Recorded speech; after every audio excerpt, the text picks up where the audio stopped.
In good times and bad, the Muscular Dystrophy Association helps kids live with neuromuscular disease.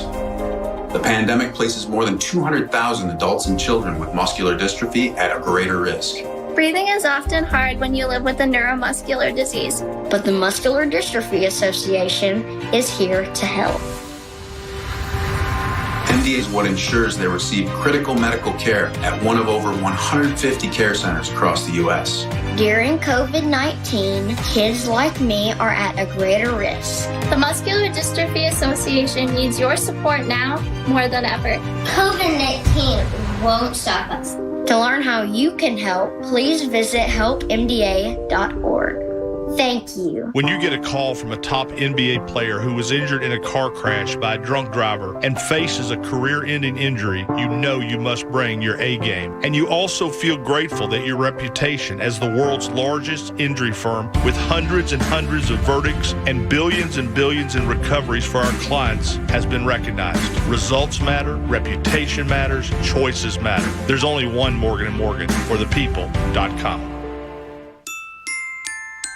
Hi, I'm Dr. Gordon Christensen, and if you're a dentist as I am, or you know a dentist, please take a moment to listen. When I became a dentist, I learned how quickly poor oral health can lead to other serious health problems. And for people without access to care, these problems can spiral very quickly. I wanted to help, but I wasn't sure how I could until I joined Dental Lifeline Network. It's a nonprofit that has helped us literally change the lives of people in our communities. DLN asked dentists to volunteer to see just one of the many patients in need in your area. It's very simple. DLN screens those in need and coordinates an initial appointment that takes place in the comfort of the dentist's own office and on their schedule. Right now, there's a wait list for patients in need in your community. I'm asking fellow dentists who will join me in seeing one patient per year. Learn more about Dental Lifeline Network at willyouseeone.org. That's willyouseeone.org. It's Cuz. Thinking about getting an engagement ring?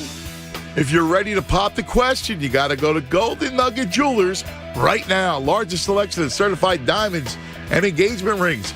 Your perfect ring is at Golden Nugget Jewelers. Major financing options, unbeatable prices for name brands such as Veragio and Takori.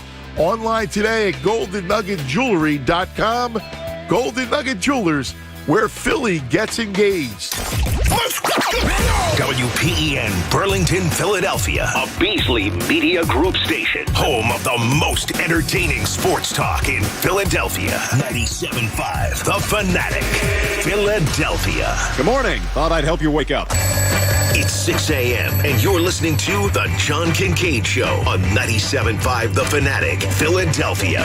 Let the party begin! The show starts now. And your Tuesday begins with The John Kincaid Show. Here on 97.5 The Fanatic, we are less than, an hour into the summer of 2022.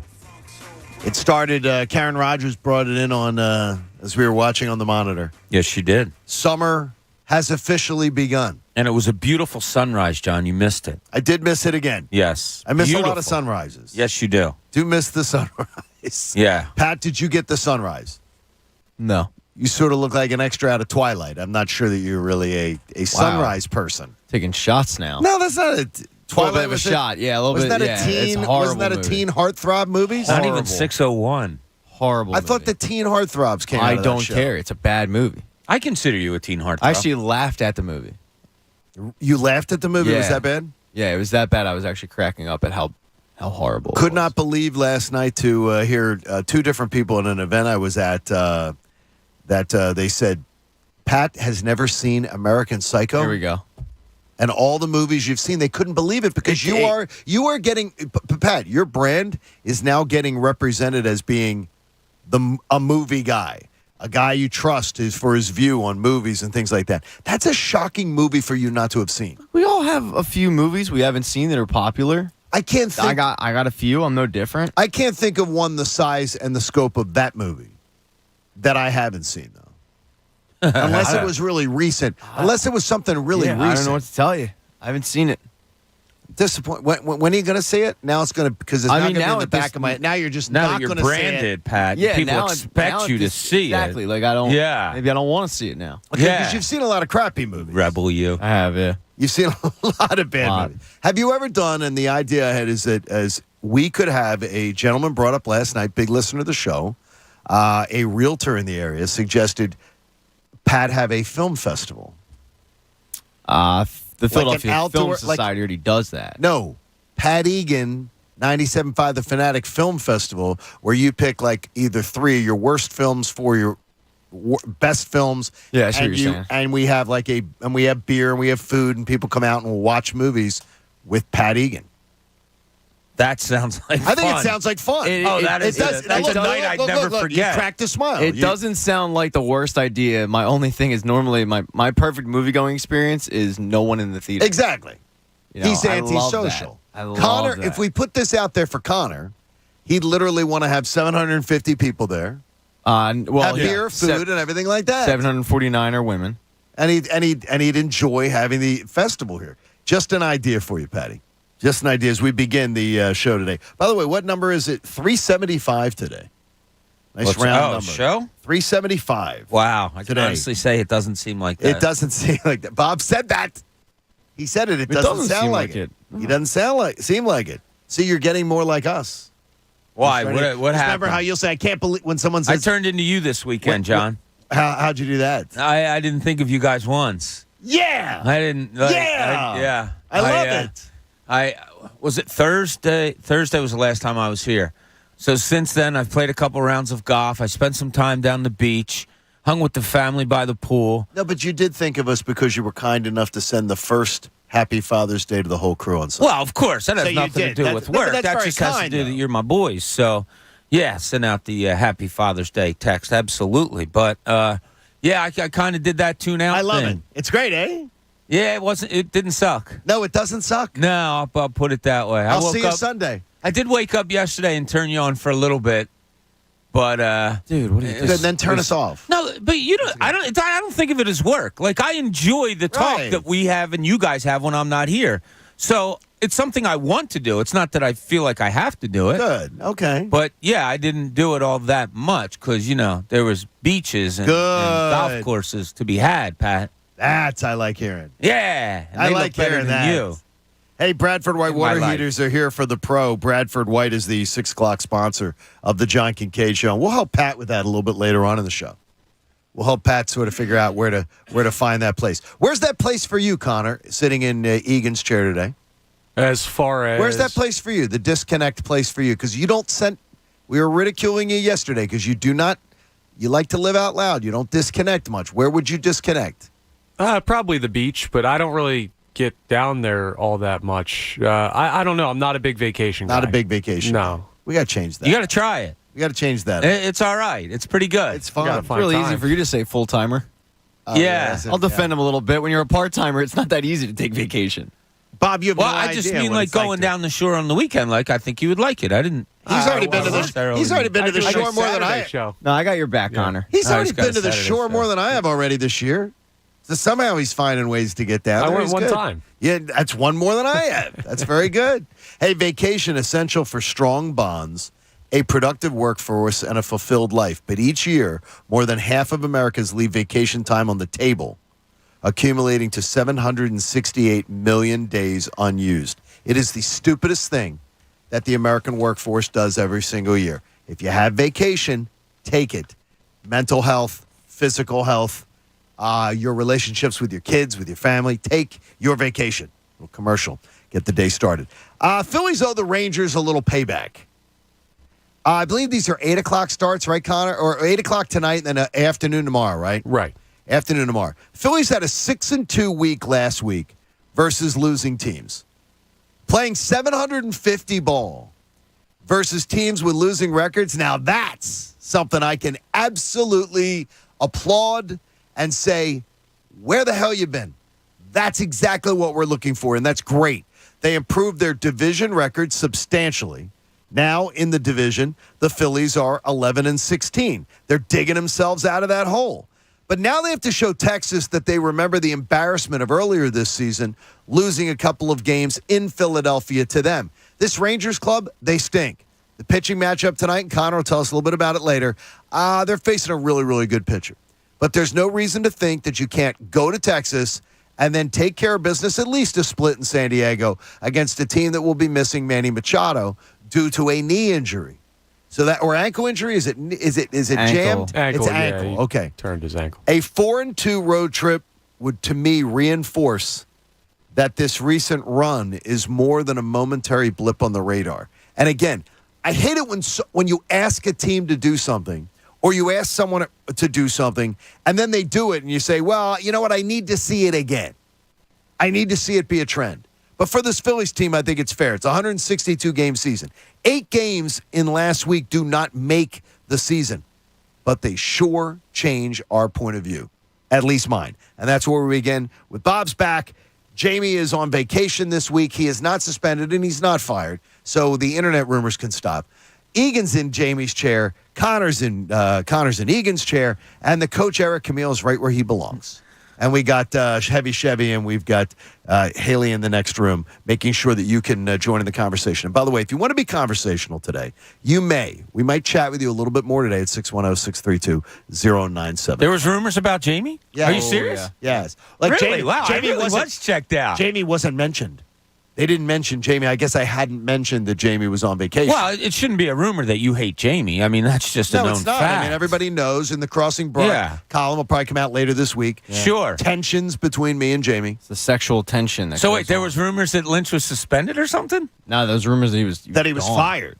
Like legitimately. Where did these rumors? Was it a story? I mean, it was the internet. It was the internet. That's awesome. It's I bet Twitter. you Jamie's happy as a pig that there was like little rumors about him. Twitter, it's YouTube, I mean, when I understand it too. I mean, when somebody's not really, when you sign on and you don't see that person for more than a couple days and not really mentioned, or it's you like don't my hear summer. It. Exactly. It's going to be my summer here. It's yeah, going to be Bob's. A day it's gonna be here, like Bob. a day there, right, Pat? Coach, how do you keep track of all these suspensions and firings? It's amazing. Well, I started the rumor that Jamie was fired.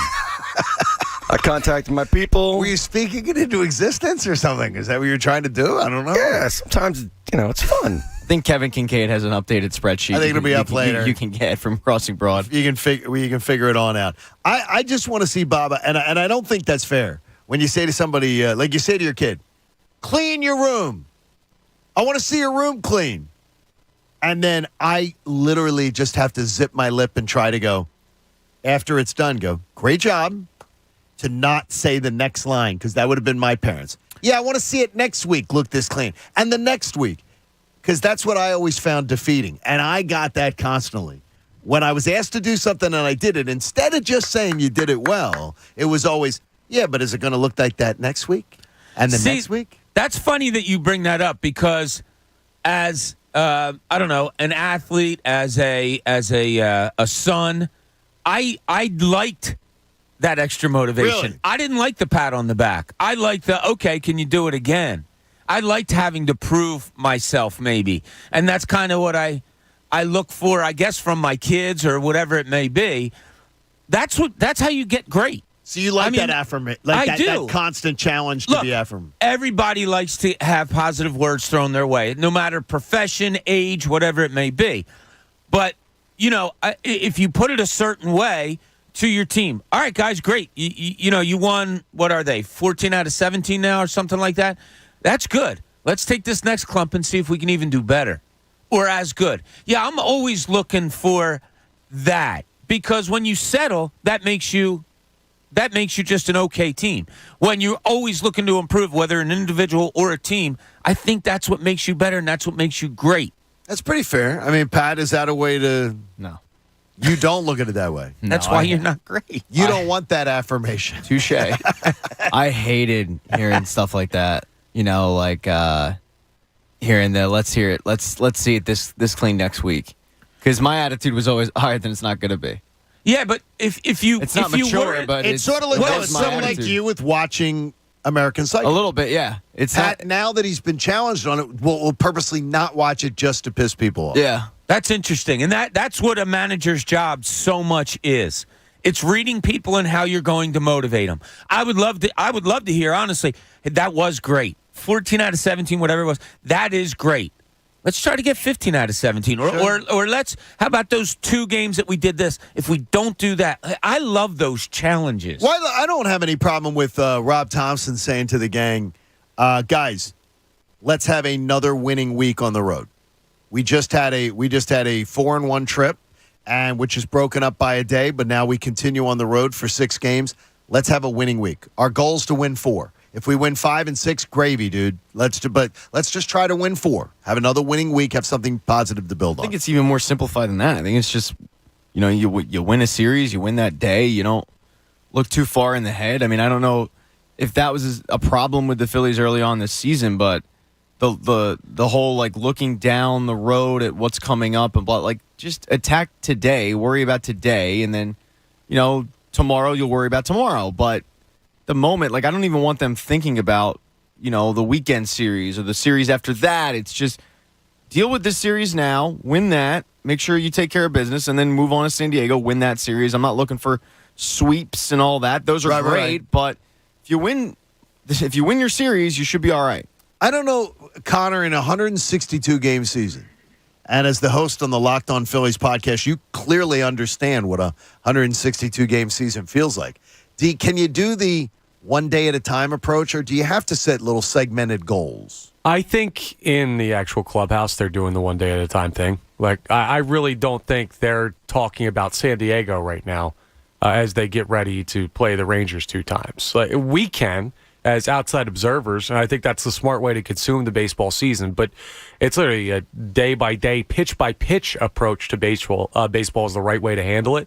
So I don't think they're even discussing San Diego with the players. Now, I'm sure, with the players, right. Yeah, I'm sure they're the advanced scouts are, and coaches are doing that. No, day-to-day is definitely the way. Baseball's interesting because it is such a grind, like you bring up, John. Yeah, I think Brett Brown brought over from San Antonio that Popovich used to break the season down into thirds. So it would go beginning of the season to Christmas to the All-Star break, All-Star to the end of the season.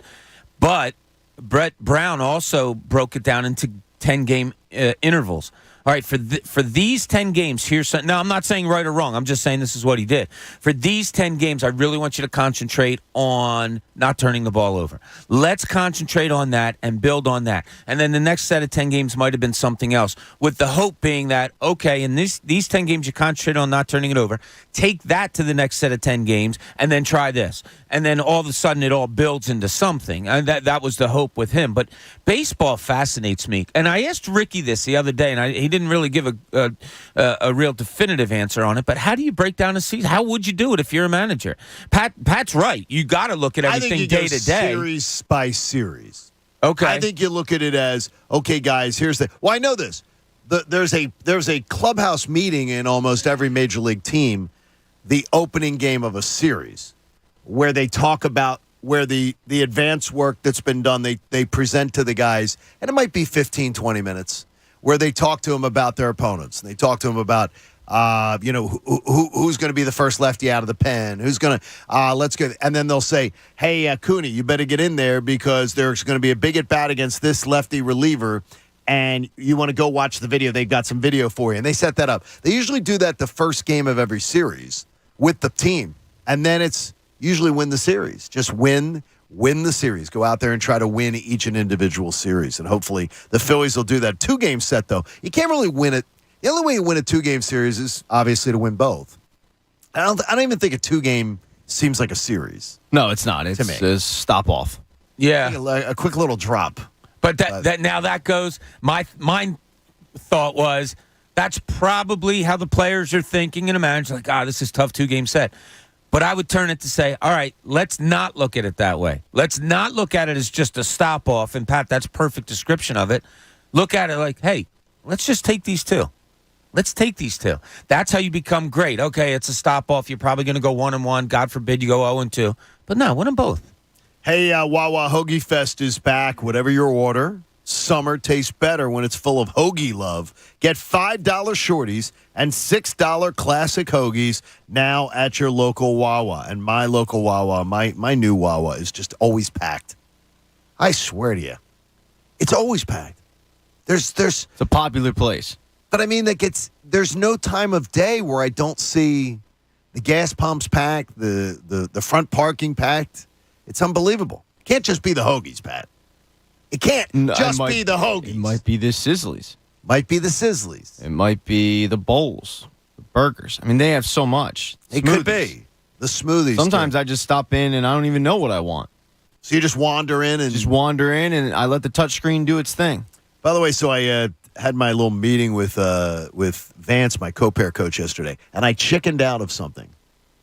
He's like, you're going to go do it. I chickened out of eating a little small bag of potato chips. Oh, you little bitch. I chickened out because I thought I would open up the door to Satan's. I'd open up the door to Satan would chips, roll right chips back. are absolutely a gateway drug. Hers, the small bags of hers, cracked black pepper and sea salt. I was afraid to eat it. Afraid to so open up. So he's encouraging you to eat food now. Now I'm being what kind of a teacher is this? No, but he's like, look, you got to incorporate. He wants to keep him as a customer. No, but right now he's like, you got to incorporate more bread into your diet. You had your little 3-4 week sort of cleanse. Stroman's. And he's like, no, Stroman's is not on the list. This Dave's Killer Bread is though. You ever heard of this? Yeah, No. I've seen the commercial. I've seen the commercial, but have you ever tried it? I eat like plain white bread. See, you're a white bread guy, and you still can. You're working out hard enough. Your metabolism's good enough. Just don't drink 30 beers. But so now I got to get challenged to be able to. He said he could drink 30 beers yesterday. Who did, Connor? Yeah, in a sitting, in a day. In a day, I could drink 30. I could drink 30 in a day. No, you couldn't. Yeah. No, you couldn't. Yeah, I can. No, you'd pass out. He said 1 year he was bragging about the number of beers he had in a year, and I went, okay, that came out to 3 a day. If you averaged it out, it came out to 3 a day. And he goes, well, some days I had 15. I'm like, okay, that's a weird flex, but if you had 15, but 15 to 30 is an incredibly different jump. And I know, and I do not want you to try this. I do not want you to try this. He knows better. Please He don't won't be try. dumb. Your liver doesn't want you to try it. Yeah, don't try that. Yeah. By the way, did you see Amber Heard yesterday was getting mocked all over social media for shopping at TJ Maxx? I'm shocked by this. I love TJ Maxx. I love being in a different part of town if I have time to kill and I see a TJ Maxx. I love going into the TJ Maxx and seeing if I can find something that is like $20 cheaper than if I bought it at another store. And she's getting mocked for it. It has nothing to do with TJ Maxx. It has to do with her. She's at the point now where she's just pariah. She's going to be mocked for anything. So she goes to IHOP. She goes to IHOP. Yeah, instead of Wawa. If Chris Evans gets spotted at TJ Maxx, the story is, celebrities are just like us. Amber Heard does it, and because it's Amber Heard, she gets mocked for it. I don't agree with it, but she's kind of hateable right now. So right. I don't think he's any desirable character himself. I have no idea why he is this all of a sudden now this like hero or victim. I don't see him as I see her as a real bad person. I don't think either of them are great. I think she's probably the worst one. Oh yeah. But I really believe it has more to do with the fact that it's Amber Heard than the store. Because you're right. I love getting the Max for the minimum. I've never met somebody that doesn't like TJ Maxx. No, but it's like saying somebody doesn't like Target. I love getting the thing is though is I don't store. But I won't buy any piece of clothing at Target. Why? I don't know. I guess I've never looked. I always look at to me if there's a pecking order, I always think I like TJ Maxx above Marshalls. It's the same freaking company. Okay. But I like TJ Maxx is just for some reason. I like Nordstrom for dress clothes. I'm not as big a fan of Nordstrom Rack. What are dress clothes? Explain something you'd wear to date night, going to church, going out to an event. Whereas casual clothes. Oh, so like a Phillies jersey. Yeah, do they have Philly jerseys at TJ Maxx? I'm asking you. I don't know. No, that would be casual. That's what I wear on my date night. Yeah, that's what you wear on date night. I went to a TJ Maxx not long ago with my wife, and there's not a big men's section at the one I went to. But you can go to another one, and there'll be this gigantic men's section. Oh, is that right? It depends on the store. I think I picked up some socks.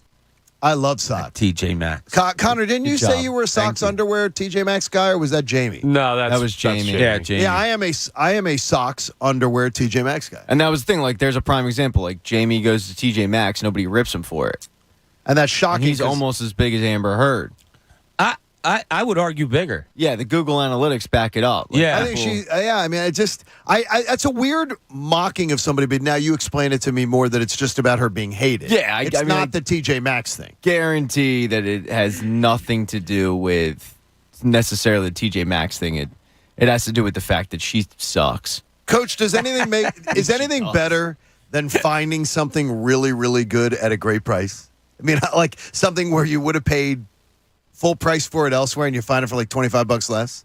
No, I think everybody. It doesn't matter how much money that you have. I think finding a bargain is awesome. To me, it's a great thing. I mean, oh, man. Hey, especially if your bets aren't paying off. That's why you need to get the Bet Parks app. It gives you so many boosts and great ways to do it. And if you're going down the shore this summer, the beach, the boardwalk, the boat on the bay, go get the Bet Parks app in New Jersey. Download it today. You got to be 21 if you have a gambling problem. Please call 1-800-GAMBLER. As we return, look no further than the Brooklyn Nets to understand why your best player being your GM, it's not a good idea. John Kincaid Show on 97.5 The Fanatic. If you work in a warehouse, a car dealership, a commercial, industrial, or manufacturing business, I want you to meet my friends from Beyond the Bulb because I know that energy cost is a large chunk of your business's annual budget. How about putting 30 to 40% of that energy cost back into your business, which brightens up that bottom line? Well, Beyond the Bulb is going to help you out. They're going to help businesses leverage your energy incentives to do just that. They are energy efficiency experts. They've got the knowledge and experience to get you the most savings, the best product, and the lowest costs guaranteed. Are you a Pico customer? Are you a PPL Energy customer? You can switch to the greener, more efficient lighting at little or no cost to you. So this is absolutely a no-brainer idea. Save your company money, improve your bottom line, reduce your carbon footprint, and do it at little or no cost to your business. And they're so good at helping businesses save that Beyond the Bulb has been awarded the PPL Direct Discount Contractor of the Year. Like I said, energy efficiency experts. Go to the number one, beyondthebulb.com. That's one, beyondthebulb.com, or call them up at 484-246-6542. Have your energy bill in hand from Pico or PPL, and you're going to see that you're going to qualify for a brighter bottom line for your business today.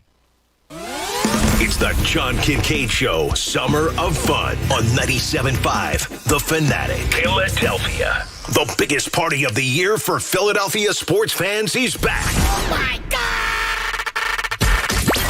97.5 The Fanatics Fan Fest 2022. Saturday, October 1st at Xfinity Live. Put it on your calendar and make plans now to be there.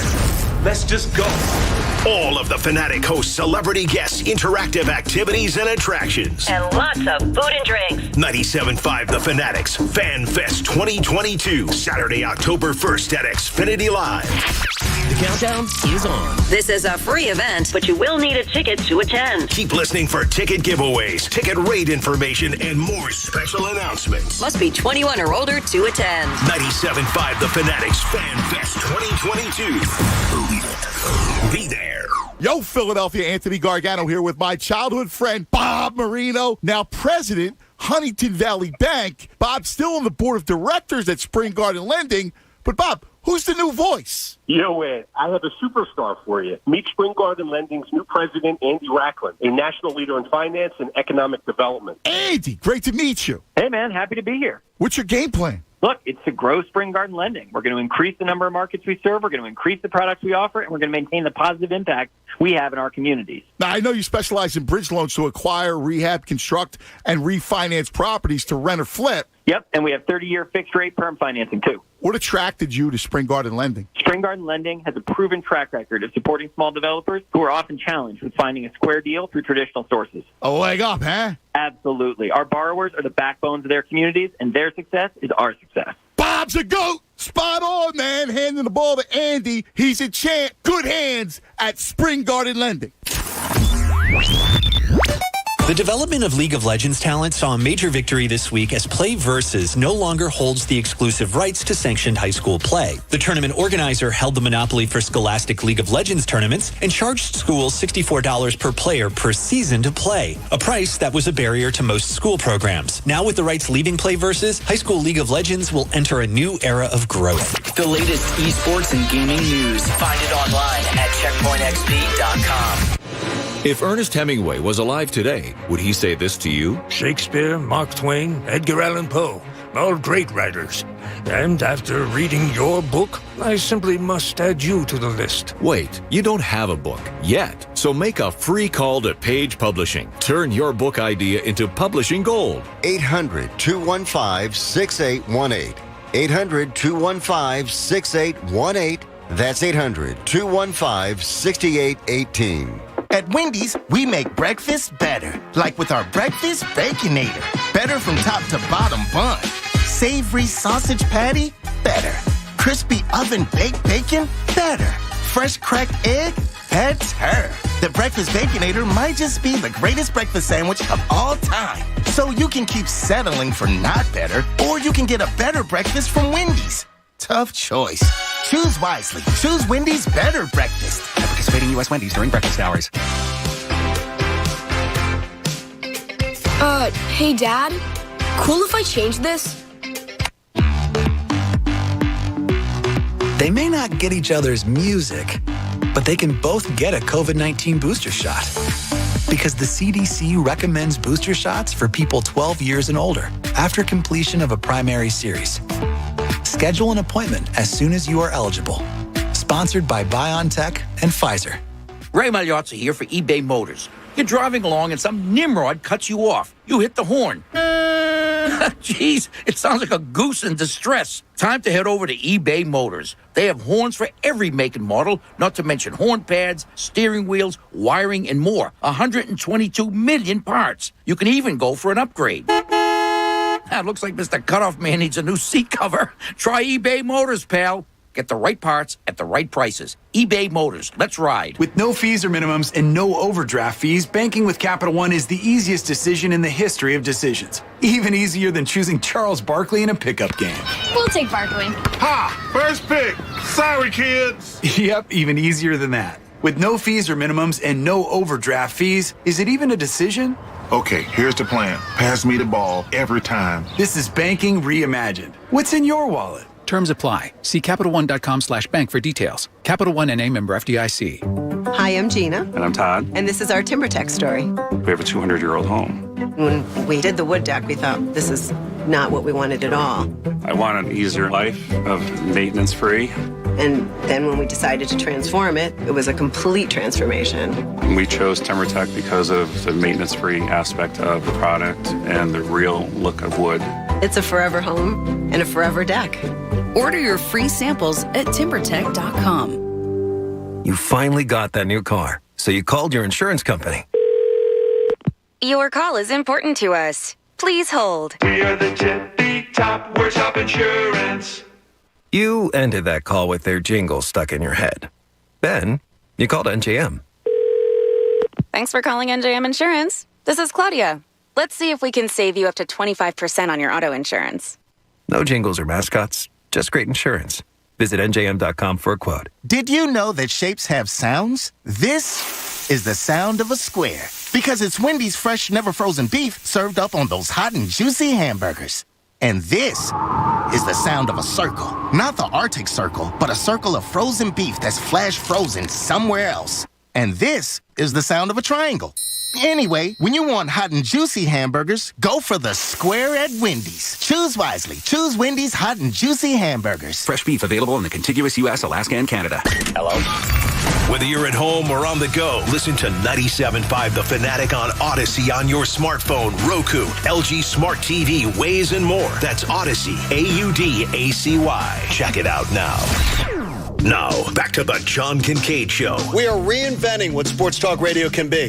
Whether we improve it remains to be seen. On 97.5 The Fanatic, Philadelphia. Mr. Doubleina, Mr. Bob Doubleina, Mr. Doubleina, Mr. Bob Doubleina, Mr. Doubleina, Mr. Bob Doubleina, Mr. Doubleina. Got problems with your building's water and wastewater pump system? Visit pumpmanphilly.com. I got this. Pump! That sounded like a pump system that needed some help and replacement or something. Sounded like it was going down the drain. Pump! Pumpman Philly, the guys to know to fix your flow. Hopefully your Tuesday's off to a great start. John Kincaid Show on The Fanatic. First day of summer, the official first day of summer.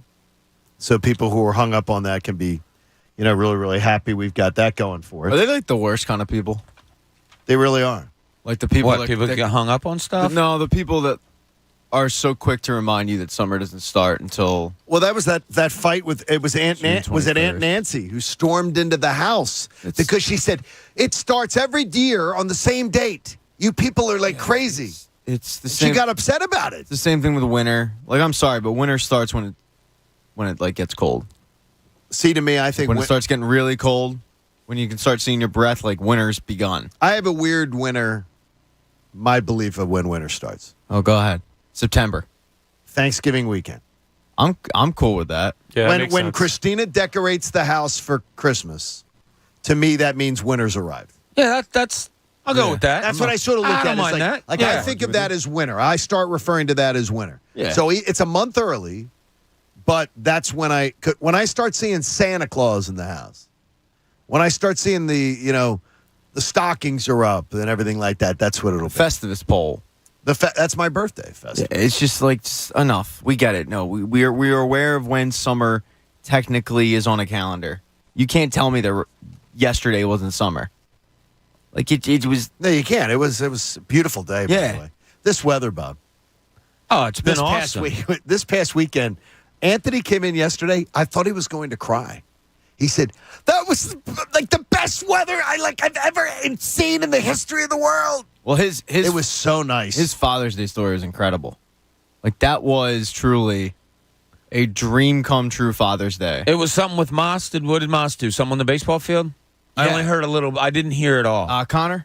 Yeah, he hit they had a tournament, and he hits the game-winning inside the park home run to win the championship game, I think. Oh, that's awesome. That is so awesome.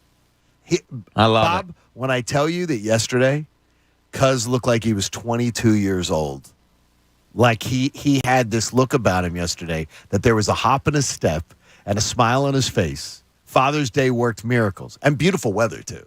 The weather's just been... Weather was incredible. The weather's been amazing. Absolutely awesome.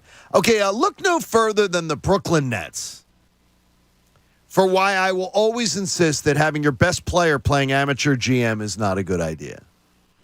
Because it's all about their agenda, not about what's best for an organization 5, 10, 12 years down the line from an independent set of eyes.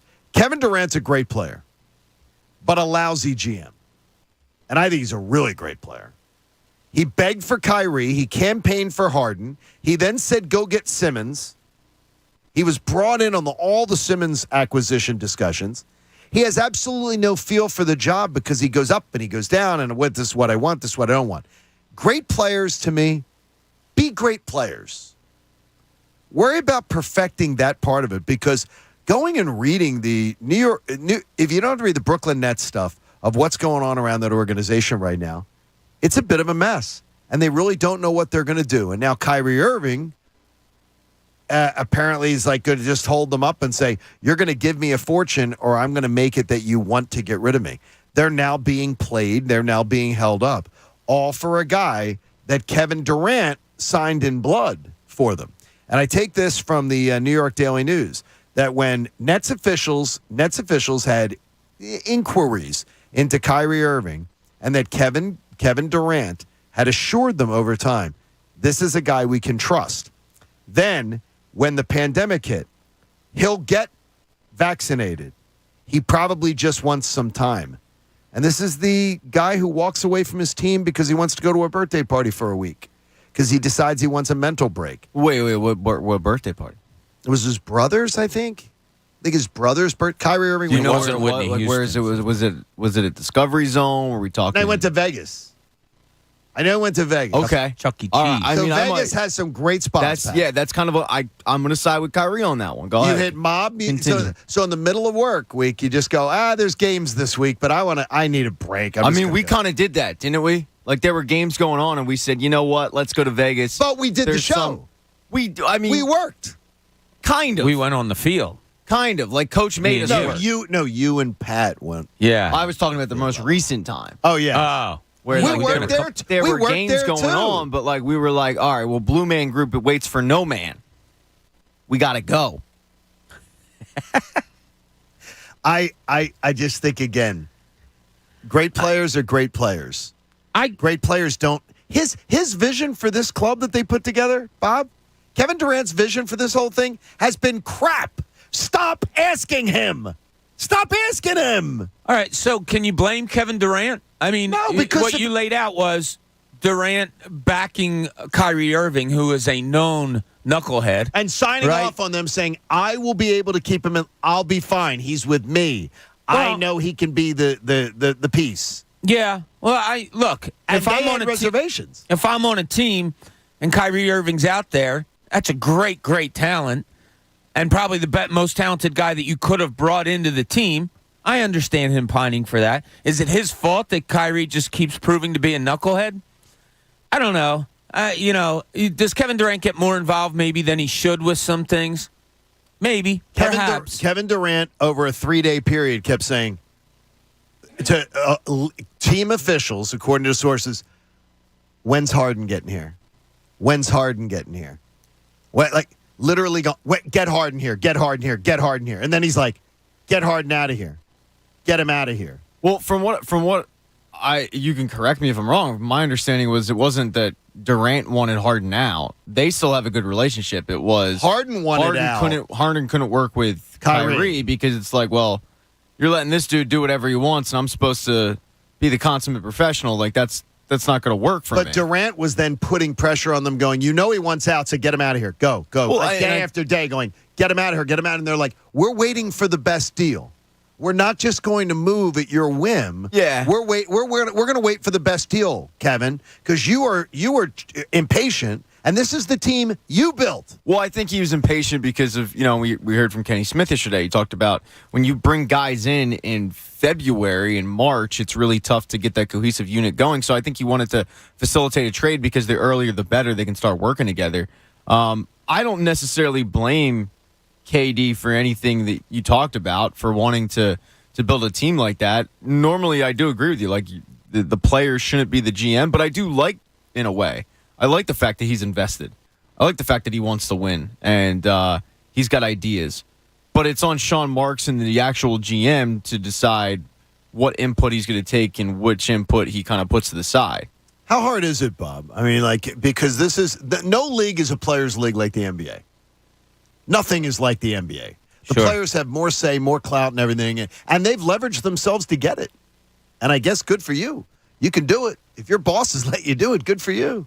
Yeah, look, when you're as great a player as Kevin Durant is and at the age where he is, he wants to win titles and he wants them now. So I understand him not being patient. Get in the best guys you can get in. Let's get the best fit and let's go. I got to tell you, if I was 34 years old and had the resume of Kevin Durant, damn straight I'm going to management and saying, given my 2 cents worth, I know what player I am. I know what players I best succeed with. So I would probably be that impatient player also. Okay, we saw LeBron last year. Greatest player in the game currently. Worst GM in the game. Horrible. Again, he ruined the Lakers. Yeah, he ruined the Lakers. He's the poster boy for this argument that your best player shouldn't be the GM. You shouldn't let the best player has an agenda, Pat, to please themselves. If you let Jack tonight, hey Jack, what do you want for dinner? Oh, I'd like to have cookies and candy. You don't. You don't let that. Well, that is your house. Were you in our house last night? Yeah, that is your house. That was a legitimate conversation. If you let a little kid, what do you want for dinner tonight? But it's different, though. I want pizza, and I want no. We got to have vegetables tonight. Got to have some chicken. It's different though because with all these guys, like LeBron, his intentions are good. He wants to win. He's compiling a roster that on paper looked unbelievable. He's just not taking into effect how those pieces fit. But he's getting, once again, like NBA 2K, like that roster's, you're not losing with it, right? So I agree with a lot of the things that he does in the moment, but then it blows up in his face because that's not his job. That's not his role. But I like the fact that these guys do, like, they're giving their input because it's not like Adam Sandler with the set of grown-ups. I just want to hang out with my buddies. Like, they want to build a legacy. They want to win. They're just not going about it the right way. Nets officials, Bob, too. This is a good one here out of the Post-it. Nets officials are concerned that Kevin Durant may grow impatient and decide that he wants out next. He built this! Yes! He's the one who told them to make all these moves. And now he's going to tell them, all the moves I wanted you to make are crappy. But now I want out. He built this city. He built this city on rock and roll. That's ridiculous to me. You're the one who did this. You should have to sit in it. You should have to sit there and live with what you built. Don't say. I think you're giving KD a little bit too much credit on building this Nets team. Yeah, just a little bit. From what I remember, he and Irving wanted to be together in Brooklyn. No, absolutely. Yeah. And okay, so they wanted to be together, and they did that. They bring in a James Harden. You think you have a big three, which is the saying and the popularity of what the NBA was. Kyrie is Kyrie, and Harden didn't want there anymore because of Kyrie. If I'm Harden, I'm impatient, and if this isn't going to work out, and I need to go somewhere else, or I want to go somewhere else, so be it. Yeah, Phil on the YouTube chat brings up a good point. So we're ripping LeBron for the most recent stint with the Lakers, but he won championships doing this exact same thing with the Heat. I was thinking of Dwayne Wade earlier, and I either or, right? Yes, exactly. It's the argument of superstars kind of being the GM.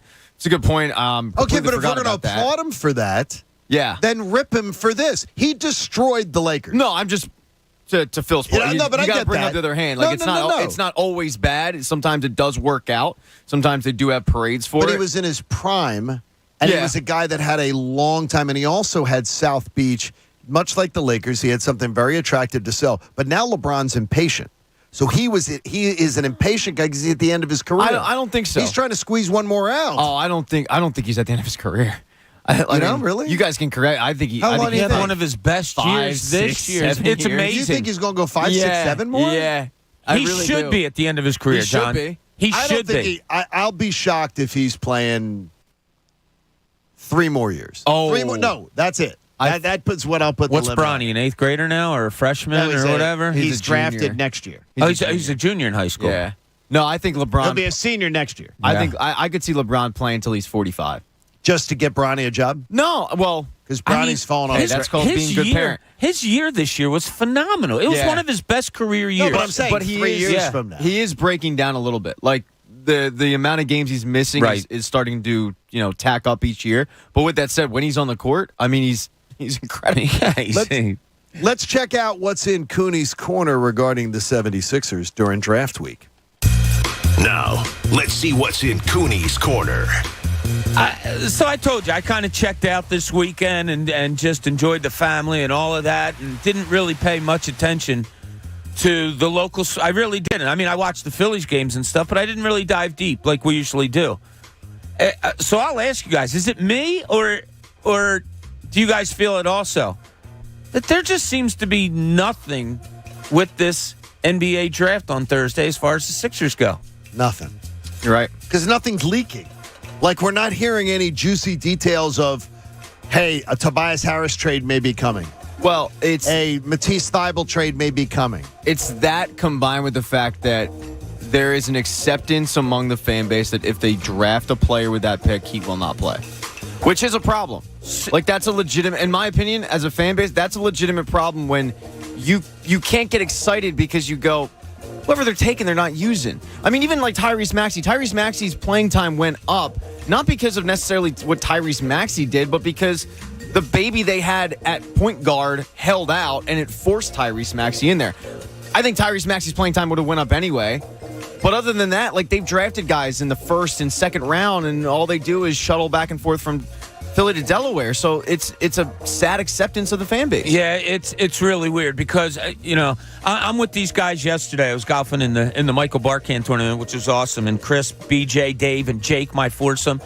We were talking about it. They said, what do you think they're going to do? And I said, I honestly don't know. I don't think they can just draft a guy and say that's it because, as we talked about often, Doc Rivers doesn't seem to have an affinity to playing young players, although he did grow or helped grow Tyrese Maxey in the way that Pat just said. But I don't know. Maybe it's because in drafts recent past, the Sixers had good picks to get. Right? You usually had a high draft pick, or you had something fun and interesting going on. I just don't know what it is this year, and I don't know what they're going to do even a little bit. Devon said yesterday, and I put him on the spot a little bit, but he answered me so quickly. I said, could the Sixers draft anybody at 23 who next year would make an impact on that roster? And he said no. Yeah, that's exactly my first reaction. And he didn't even, and you don't hesitate either. Not even a little bit. There's no one on that board. No. And really, that's I mean, like, it's wild to me. It is, but they took a player last year, Jaden Springer. They didn't do anything with him. And I understand, like, you want to develop this guy, but I think the problem is with in my opinion, at this point, they're not developing them. They're not. You don't see the development. Like Paul Reed a little bit, but Paul Reed, the development there, you saw the playing time because they were forced to, because DeAndre Jordan was cooked so badly that it was almost like they were forcing Doc to use him. His hesitation to use younger players, while I understand it, is extremely frustrating. Like, even in blowout playoff games, he was throwing in Furkan Korkmaz when they were down like 20. 3 minutes to go. Instead of throwing in Isaiah Joe, and at that point I just throw my hands up like, dude, you're just not going to use any of these guys. Yeah, well, he's putting Korkmaz and Thibault in there to try to get Connor to be, enthused. I'm not a Korkmaz guy. Come on. You've defended Korkmaz to me. Are you kidding me? You have a personalized. I can find tweets of you and Korkmaz. You have a personalized jersey that says Cork Daddy. Yeah, if he does something good in a game, you're like a cheerleader for him. I don't have players where everything they do, if I don't like the player, I'll just go against them. Like, if someone does something well, even if I don't like the player, I'll applaud them for that. You love Thibault, though. I do love Thibault. That was true. Will we be saying goodbye to Thibault Thursday night? We're going to do this tomorrow, going goodbyes. But, but that could be one. Yeah, we'll do it. It could be. But, I mean, there's such a need, and, we talked about this. There's such a need for an athletic above the rim, just kind of gazelle to get out there on the floor with this team and just wreak some havoc. And you would think that there's a lot of athletes like that, and there could be at 23. There could be somebody there that really, sparks your interest. But it's such a big need, and we're just really hearing nothing. I think it's so weird, though, Pat, that Bob did exactly what Devon did with no hesitation. Yeah. There's nobody. Doesn't it seem strange to you that those guys know much more than I do, but the idea of that there's nobody who could help this that could make an impact on this roster is disappointing to me. And Bob, you always make it because of the coach. Bob and Devon, are two guys that I look for basketball insight because they've forgotten more than I'll know. But it's also like the history of this team and the drafts. And Doc, yesterday, or it might be today. It's the anniversary of the Mikal Bridges trade. 1A for 1B Zaire Smith. Like, this team hasn't really had the luck that it takes to win a championship. Now, Tyrese Maxey, yes, and they've hit, like, Matisse Thybulle is a player. He's an NBA player. It looked like Landry Shamet there was a player. So they've had a little bit of success in the 20s. But lately, immediately when I think about NBA drafting the Sixers, I think about the duds. And maybe that's the Negadelphian in me, I don't know. But I think about, like, the Jahlil Okafors and the Zaire Smiths and the Jaden Springers and all the second-round picks that they hadn't used. And it's sad, but it has me a little bit of a lack of buzz with this upcoming draft. And it's Thursday, and I don't think you're being Negadelphia, though, when the resume of drafting is so poor. You're literally just reacting to what you've been fed. But like, on the flip side, I go, well, maybe it's not as bad as I think because of the fact that they have hit. They haven't hit to this sense of like Pascal Siakam, but they've hit in the sense of like, I do think it's rare to get actual players in the 20s, and they've been able to do it, but then you follow it up with Zaire Smith. It's just not like some of it's not. Some of it doesn't. Like when they miss, they miss horribly. Yeah, they do. I was reading some of the quotes today in that story talking about it's the 4-year anniversary about. They compared Zaire Smith, Brett Brown did to Kawhi Leonard. Oh my gosh! Oh my god! That was, I think, the moment I was out on Brett. The 1A, 1B. Here's where though I hear stuff like that and go, okay, if they're getting rid of Bridges, then this must be something they know 100% is going to work. Well, it was, and that's what I thought at the time. They must know. They must know something that I don't. It was for the Heat pick. Yeah, like that whole trade was for the Heat pick. The problem is you end up using the Heat pick to get Tobias Harris, who is not as good as Mikal Bridges and is more expensive.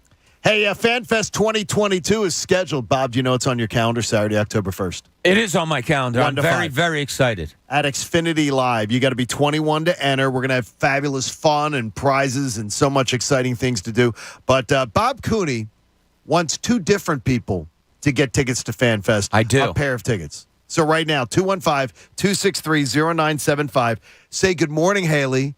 I would like to go to FanFest courtesy of Bob Cooney. So 2 different people are going to win a pair of tickets right now at 215-263-0975. We look forward to seeing all of you out at FanFest. It's going to be an amazing time. The first October FanFest. Yeah. So it's like October FanFest. So there'll probably be some beer there. Bob, I'm figuring. Probably, yeah. It's a very good possibility. Bet that there'll be beer there. Yeah, Temple plays that day.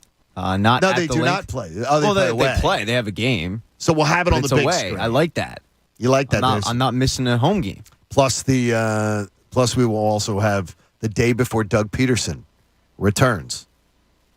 It's going to be, if there was ever any kind of not complaint about FanFest, but the last few have been really hot. It's not going to be that. This is going to be great. I thought last year's was great. It was They're all wonderful, great. but it was hot. And this is what, Coach? This is what, the 7th? This is the 10th. 10th, whatever. All right, time's a flat circle. Knock on wood. We've had incredible weather every time. Well, let's hope for more. Hey, this guy is not on my list, but is he on Bob's list or Connor's list or Pat's list? John Kincaid Show coming your way, 7 o'clock hour next on The Fanatic. You know, when storms hit, the last thing you want to be dealing with is water in your basement. You get a hassle, you get a mess, and then most importantly, you get a really costly bill. That's why my friends at DryTech Waterproofing Solutions want you to know they're the trusted experts for waterproofing services for your basement. Now, it doesn't have to be an emergency situation. You may have a damp basement. You may have cracks in your foundation. You may have what potentially could be an unhealthy mold environment. You see any black marks along the wall? DryTech Waterproofing Solutions is there to help. They manage the problems that come from your basement or other areas where water creeps in, and DryTech Waterproofing Solutions will give you the peace of mind to know you are protecting your biggest investment. And they can also uncover potential issues before they cause damage. DryTech's professionals treat your home as if it's their own, and they're going to give you 15% off your service if you mention the John Kincaid Show. 15% off at DryTech Waterproofing Solutions. Visit them on the web at drytechcorp.com. Protect your biggest investment with DryTech. The John Kincaid Show. They're like the family from hell on acid that's on steroids. On 97.5 The Fanatic, Philadelphia.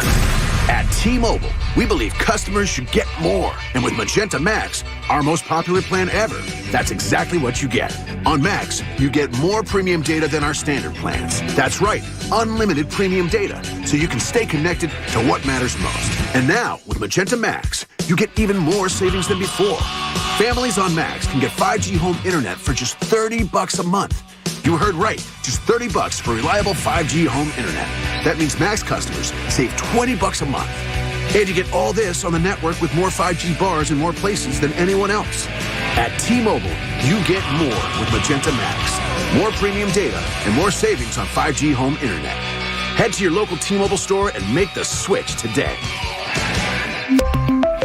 T-Mobile is America's largest 5G network. Capable device required. 5G home internet availability limited. 4G options also available. Qualified accounts include regulatory fees and price. $5 more a month without autopay. See details at T-Mobile.com. Finding great candidates to hire can be like, well, trying to find a needle in a haystack. But not with ZipRecruiter. Its powerful technology actively finds and invites qualified candidates to apply to your job. So while other companies might deliver a lot of hay, ZipRecruiter finds you the needle in the haystack. See why 4 out of 5 employers who post a job on ZipRecruiter get a quality candidate within the first day. Try ZipRecruiter for free at ZipRecruiter.com/free. That's ZipRecruiter.com/free. At Lowe's, every pro is an MVP to us. It doesn't matter how big or small your business is. If you're a plumber, roofer, electrician, or remodeler, your business earns back when you spend, gets exclusive offers, and paint rewards. It all adds up to help drive your business. Join Lowe's MVP's Pro Rewards and Partnership Program today. Minimum purchase required. Earnings and paint rewards awarded as Lowe's e-gift cards. Exclusions, restrictions, and more terms apply. Valid through 12/31/22. See Lowe's.com/L/pro loyalty terms. Subject to change. U.S. only. Aw, you didn't have to go so all out for my birthday. Yes, we did. Because birthdays are about showing your friends how much you care for them and how grateful you are for their... This is Jamie from Progressive. No, this is a great time. Progressive protects you 24/7. Mm-hmm. Oh, I'm sorry that happened. Jamie, can you hold on one second? I gotta take this call, but remember, birthdays are about togetherness. Contact us 24/7 on the phone, online, or on the mobile app. Progressive Casualty Insurance Company and affiliates, covered subject to policy terms. As a contractor installing windows, you deserve a simple choice.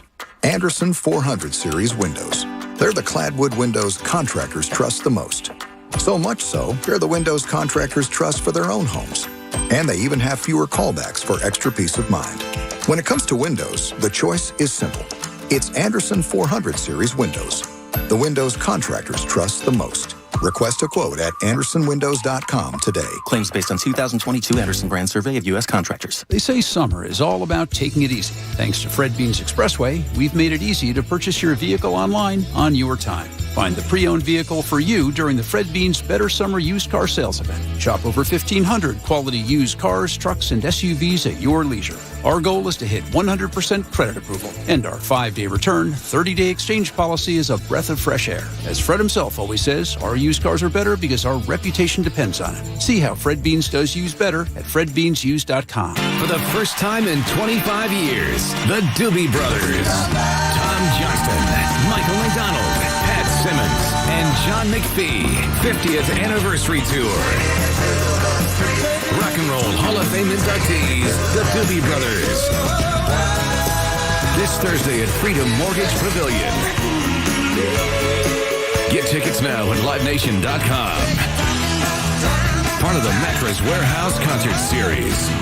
Listen up as I talk Huntington Valley Bank with President Bob Marino, the GOAT. Fast-growing Huntington Valley Bank, best bank for your business, celebrating 150 years as a top contender in local banking.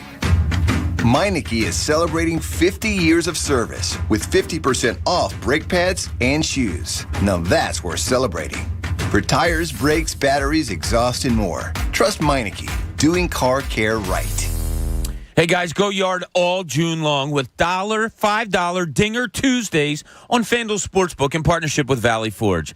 This season, all customers will get $5 for every home run hit by both teams when you place a $25 to hit a home run wager on Tuesday MLB games. And the best part about Dinger Tuesdays is even if your bet loses, FanDuel will pay you $5 for every home run. Now, you got the Phillies going to Texas tonight and tomorrow. I kind of like looking at the Phillies tonight, the big hitters, see if they might get you some home runs. Also, local boy, Mike Trout. That's right. He's been hitting them like crazy. Maybe you want to throw a bet on him also. So what are you waiting for? Pick your home run hitter and turn big swings into big wins. There's no better place to bet America's pastime than on America's #1 sportsbook. So head on over to your FanDuel account or download the FanDuel Sportsbook app and sign up using promo code BOB. That's promo code BOB. 21 plus and present in Pennsylvania. Bonus issued as non-withdrawable site credit that expires in 7 days. Max bonus $25. Restrictions apply. See full terms at sportsbook.fanduel.com. If you have a gambling problem, call 1-800-GAMBLER. WPEN Burlington, Philadelphia, a Beasley Media Group station, home of the most entertaining sports talk in Philadelphia. 97.5 The Fanatic, Philadelphia. Now, back to the John Kincaid Show. Whether you were a day one listener or have just joined the party, we're glad to have you here. It's the John Kincaid Show. It's continuing now on 97.5 The Fanatic, Philadelphia. 7 o'clock hour of the John Kincaid Show is brought to you by the all-new Bet Parks app. It's a sports book and casino and a sleek, easy-to-use app in Pennsylvania or New Jersey. If you have a gambling problem, I implore you to please call 1-800-GAMBLER. Pat did some homework that may prove me completely wrong on something or maybe make his case stronger. We'll find out where it falls just in a moment or two here. But Pat did his homework. So was there ever anxiety for you about not doing homework at school?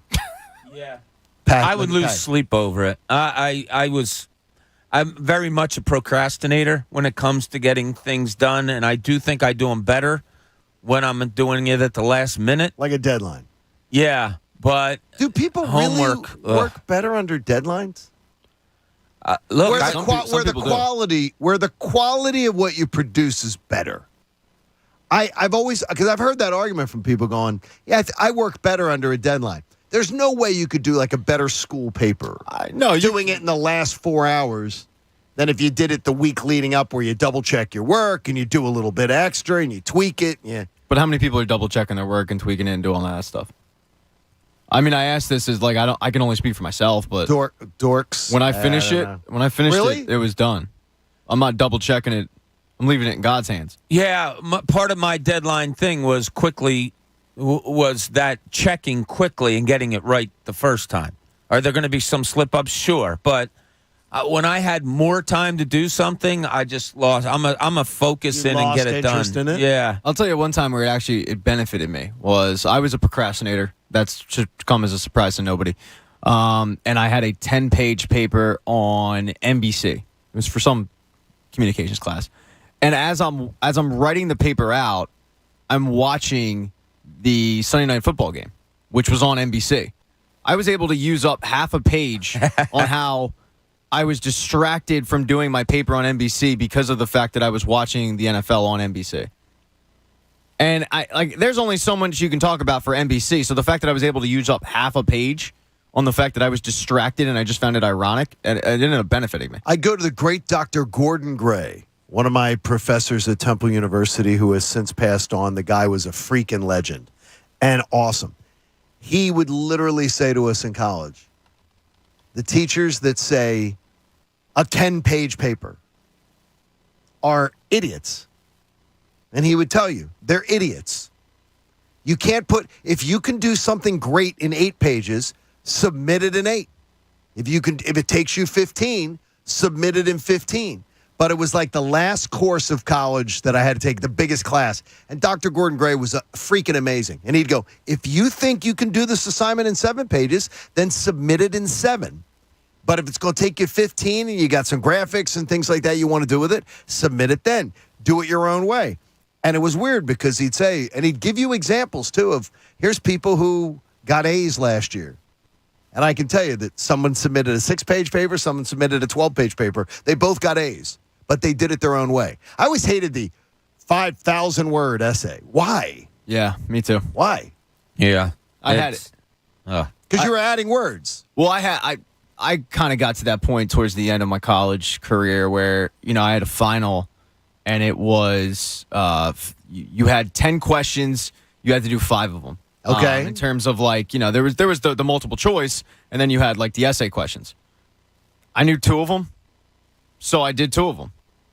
And I took the loss for the other 3. Because I'm not going to waste my time trying to BS when it's going to be wrong anyway. So what'd you get? Well, I killed the multiple choice, so I was fine. Okay. But I finished that final up in 35 minutes, and then my buddy who was in the class told me the next person that stepped up was 30 minutes afterwards. So I was super early to finish it up. But it was because of the fact that I'm not going to sit there trying to think of an answer when I just don't know it. I wouldn't expect Connor or Coach to be sitting up at 3 in the morning when a paper's due in the 8 a.m. class. Oh, that's definitely me. I could see Connor doing that. I can't see that with you, knowing how you work. Yeah. I don't see that with you. Nah, you prepare. Schoolwork was weird for me. Everything else, I'm very, very prepared. Schoolwork was I know I can get it done in this amount of time, so I'm just going to wait until I have that amount of time left and then do it. Wow. I was a big excuse maker, too. I'm a shocked. Yeah, right? That's a shocking one. I remember the one. No, you're not. The one time I handed in a thing, and it was similar to the rough draft. No, it wasn't similar. It was the exact same thing as the rough draft. I got an F on it, and I went up to the teacher afterwards because I was just hoping to get a C. Right. And I told the teacher afterwards, I don't know why, but I looked at it, and it just the new one didn't save.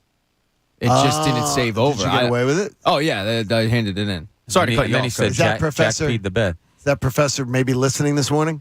No, they've since passed away, but I was able to pass the class. God rest their soul. Coach, I don't see you doing that. Yeah, I know it's going to be hard to believe, but my papers and everything, they were done probably a week ahead of time. Sitting there ready to go. Mine wasn't a week ahead, but mine was definitely more like you, Coach. I always got done stuff early. Coach was actually emailing the professor saying, hey, I need your assignments. I need my grade. I need your assignments. Guys, I just need your assignments. So he would do that. Can I get your assignments? Just get it done. Get it done. No, All right. you wait. Like, No, you don't. There's no way. There's no way you do better work. I don't. I think some do people not better believe. under you pressure. don't believe, yeah. You Better don't. under No, pressure. I don't believe it. No, I'm saying is I do not believe you could do better work. If someone puts a week into doing an assignment and someone puts 4 hours into it, I would say on the average, the person who put the week into doing the assignment is going to do a far more thorough, better job. No, everybody's On different. average, yeah, but I'm saying on average. Yeah, everybody's different. Coach? So, as we keep saying here yesterday and today, you and I are both off. John, you and I are off next week. So our show sheets that we put together every day, they're all done for next week. You've already done them. You've already got your work done. They're done up till, Pat having to fill them all in. Yeah, that's not happening. But they're all done. They're just sitting there waiting for you guys. Like John Cheeseburger on our chat says, I know for me, when I was in school, I always wrote better closer to a deadline because if I did it well in advance, I'd overthink it, and my papers were never as good. Well, I absolutely would overthink it. But, Bob, you became a guy who then made a living writing on deadline. If you know your subject, and you have to have a deadline, overthinking it to me is kind of a waste of time, kind of like what Pat said. I don't know. I just liked it better that when I had to sit and zone in and do what I had to do, I liked it better, and I thought the product was better. All I cared about in school was one letter, C. You wanted C. C's get degrees. There you go. Hey, Say that to my daughter every day. Hey, Martin Law's Philly's original law firm for injured workers. Schedule a free consultation today at paworkinjury.com. You're a relative Cliff Huxtable over there, Bob. C. Get degrees. C stands for champion. There you go. You want to be a champion. All right, my top 10 NBA players list, because that was the big talking point coming out of the NBA Finals. Steph Curry now moved himself into the top 10 NBA players of all time. My top 10 list in NBA players does not include Steph Curry. And I won't apologize for it, and I don't believe I'm incorrect.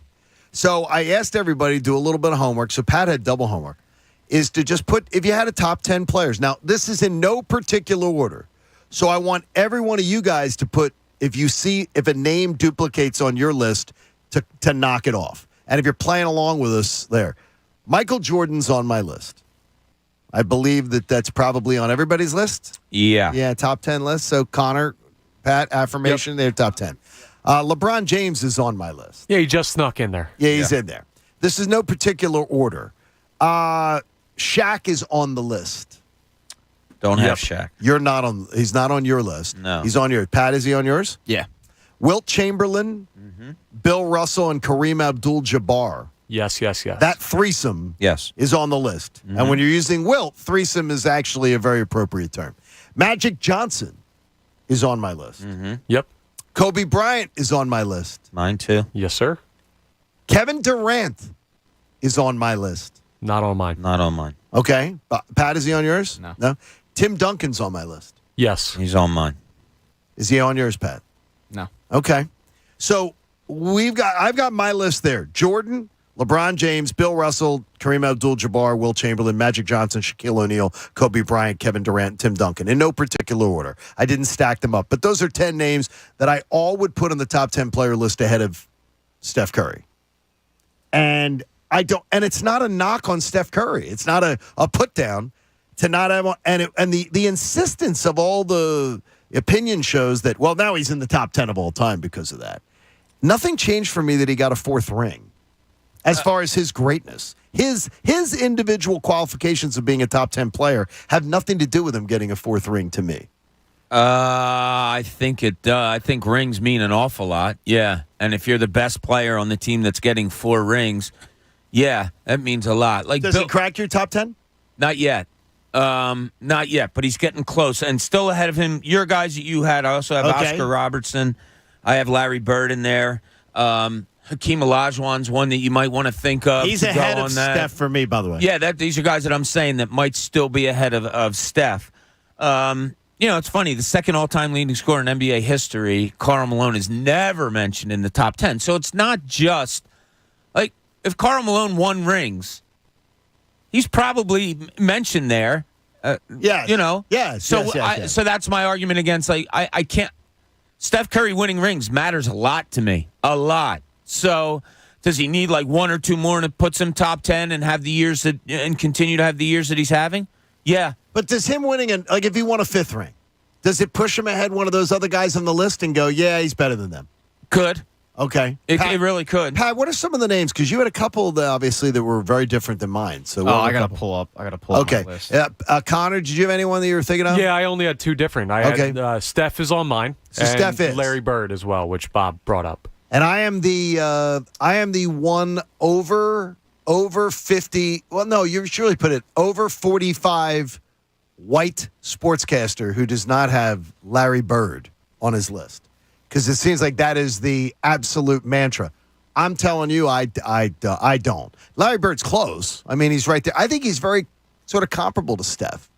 Yeah, I've got them both on there. I had Larry Bird, David Robinson, and then Oscar. So you put David Robinson in. I did not put Oscar Robertson in. The only reason I didn't is because I have zero really point of reference. Yeah, other than the fact that everybody tells me how great. Yeah, I was going to say, let's put everybody on the list that we saw play. Right. Now, I saw Wilt at the end of his career, very end of his career. And I did not see Russell.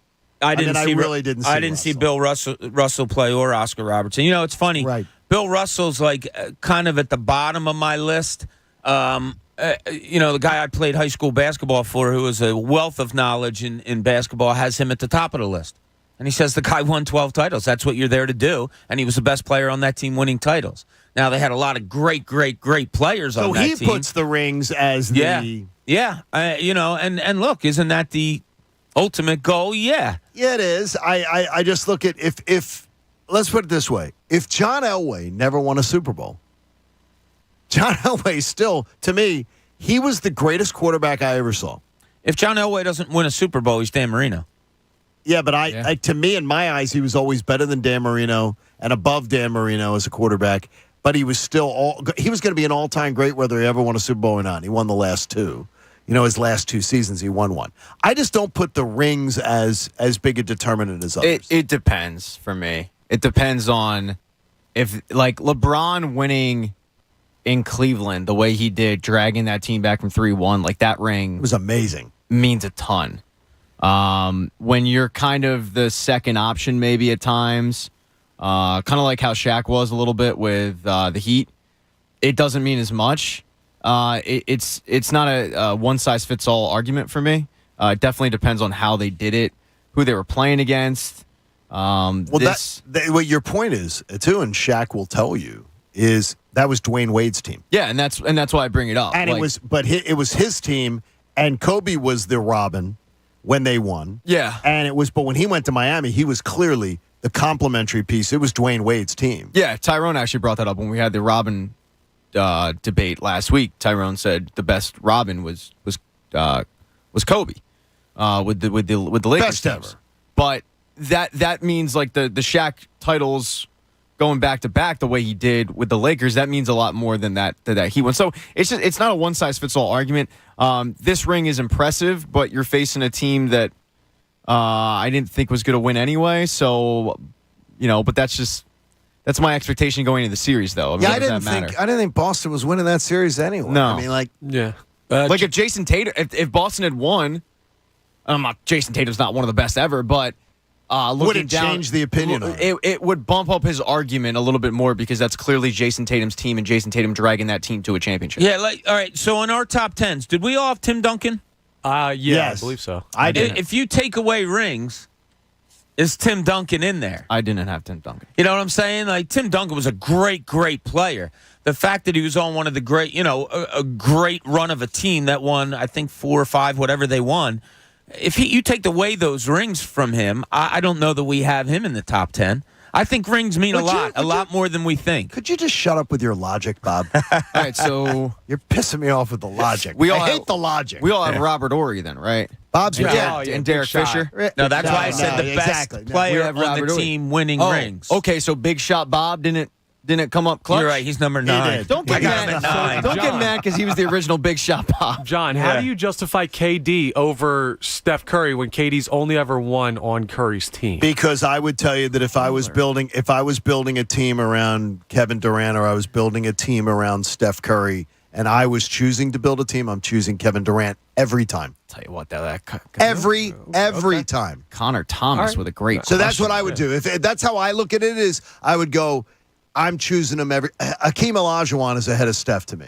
I would absolutely choose Hakeem Olajuwon to build my team around every single time over Steph. I got to tell you, I think I'd take Steph over Curry. Yeah. If I'm in a schoolyard and they say pick, you take who? I'm sorry, Steph over Durant. Steph over Curry. Yeah, I'm taking. You can't double dip like that, Bob. Because if I'm starting a team, I'd probably go with a point guard like that before I would go with the Kevin Durant. Nothing against Durant, but I think I'd put Curry ahead of Durant, yeah. Hey, it's one thing to build a truck. It's another to build a legacy. It's Ford F-Series, the best-selling pickups in America for 45 straight years. Check them out at buyfordnow.com and at your local Ford store. All right, homework assignment, Pat. Yesterday we were discussing Zach Eflin and the idea that I'm saying $7.5 million for a fifth starter next year. I'm good with trying something else. But you were like, look, he's giving you what a fourth starter does. So we were talking about that 4.54 career ERA, which, by the way, was my school closing number in grade school. I'm a big numbers guy, 4.54. So if 4.54 is that I think, what do the numbers say? So got in the lab last night, boys. Did By you? the lab, I mean ice cream parlor? Shut the TV off and sat on the couch. I did the best I could with this homework assignment because this would have been a lot easier before the season had started. Right now, you're dealing with injuries and stuff. So I went to MLB.com. I looked at the depth charts. Okay. And once again, some of those depth charts are a little skewed because teams are dealing with injuries. And stuff, yeah. What I found was a lot of teams, their fifth starter is a veteran minimum. The MLB minimum. They're younger players like the one you wanted, right? Like a guy that's making $700,000 a season. And there was mixed results there, but they were willing to take the bad production possibly because of the fact that it was a cheap salary. A lot of the fifth starters aren't getting paid a ton. There were some towards the end that I found, but most of them are making a cheap salary. So in a nutshell, the fifth starter in an MLB team, they're averaging 4.64 ERA for $1.973 million. That's the average of all the contracts loaded up, divided by 30. Same thing with the ERAs. Okay. Once again, a little bit skewed because some of these people that I included in there weren't penciled in as the fifth starter. They were thrown in there because of injuries. But all right.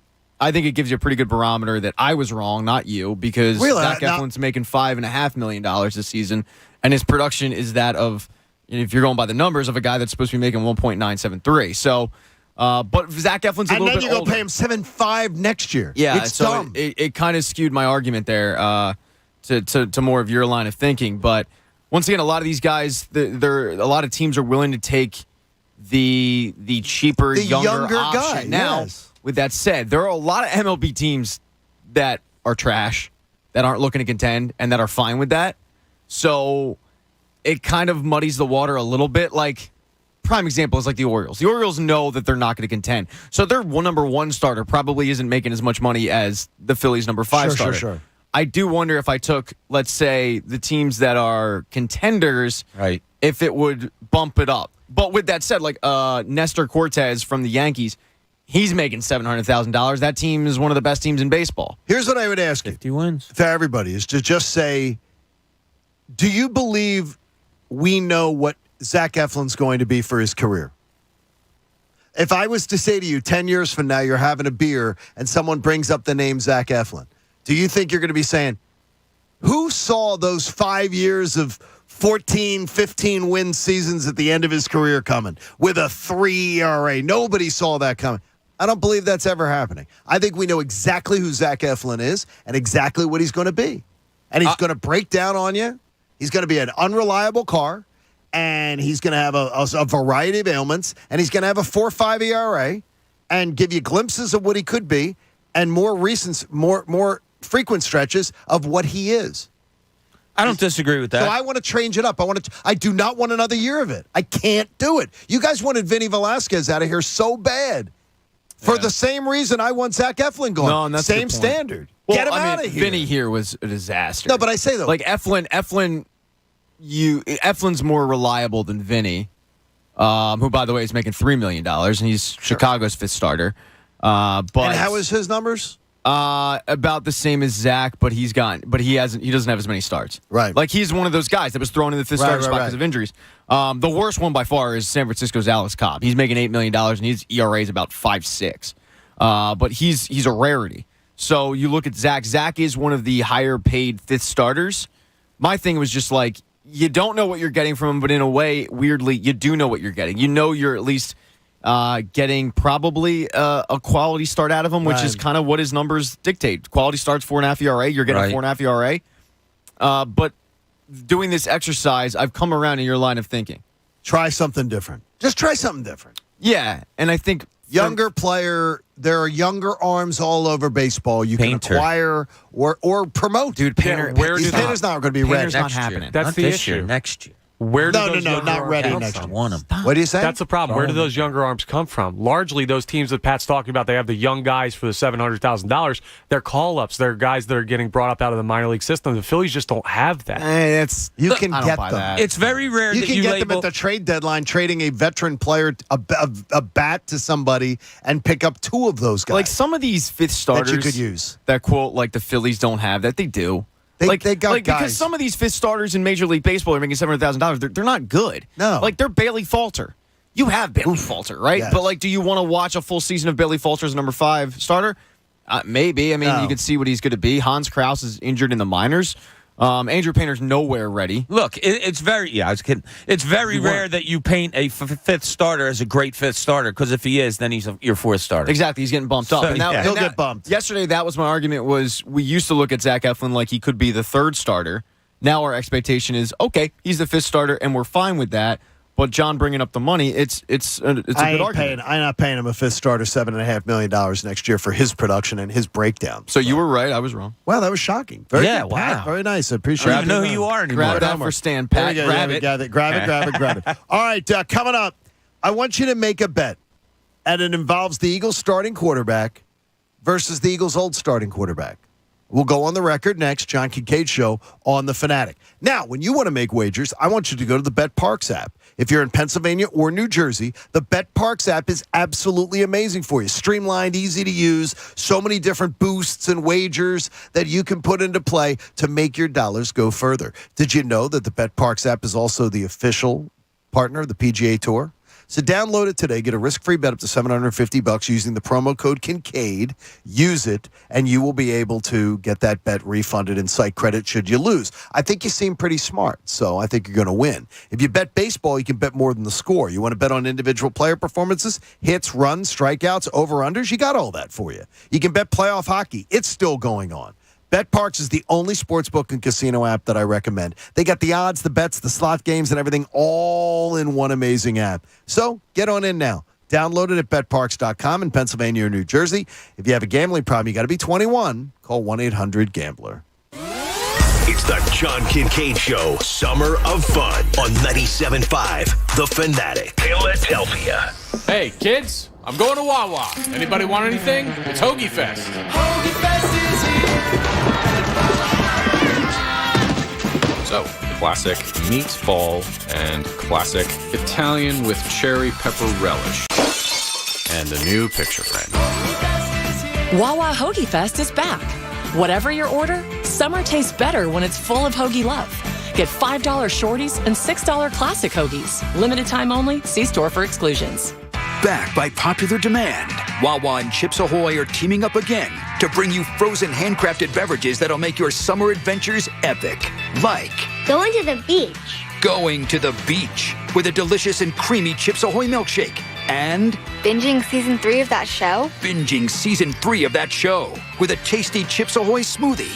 Whatever you're doing this summer, make it epic. Chips Ahoy frozen handcrafted beverages are back and 20% off when you order and pay on the Wawa app. Even the cleanest kitchen has a dirty little secret, that disgusting soggy sponge sitting in the sink. It's gross. It smells, and according to research, it can be 200,000 times dirtier than a toilet seat. Ick! Hi, she's Linda. She's Allison, and we created Skr-style sponges because we were sick of ick. The dirty little secret about regular sponges is that they are a breeding ground for bacteria, and they stink. In more ways ways than one. But Skura-style sponges are made of a patented polyurethane foam and are antimicrobial, so they dry fast and don't smell. Plus, our fade-to-change design tells you when it's time to replace them. And with our easy subscription plans, they're delivered right to your door. Go to ScuraStyle.com now, enter radio in the promo box, and get your first month free. Just pay shipping. You can cancel at any time. That's SKURA style.com. And try the sponge seen on the Today Show that was called life-changing. That's Skura Style, SKURA style.com. Promo code radio.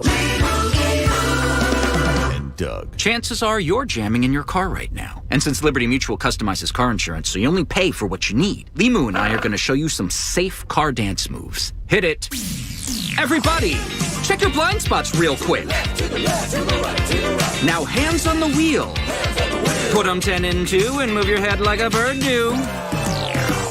Only pay for what you need at libertymutual.com. Liberty, liberty, liberty, liberty. Finding great candidates to hire can be like, well, trying to find a needle in a haystack, but not with ZipRecruiter. Its powerful technology actively finds and invites qualified candidates to apply to your job. So while other companies might deliver a lot of hay, ZipRecruiter finds you the needle in the haystack. See why 4 out of 5 employers who post a job on ZipRecruiter get a quality candidate within the first day. Try ZipRecruiter for free at ZipRecruiter.com/free. That's ZipRecruiter.com/free. Hey, Dad? Cool if I change this? They may not get each other's music, but they can both get a COVID-19 booster shot.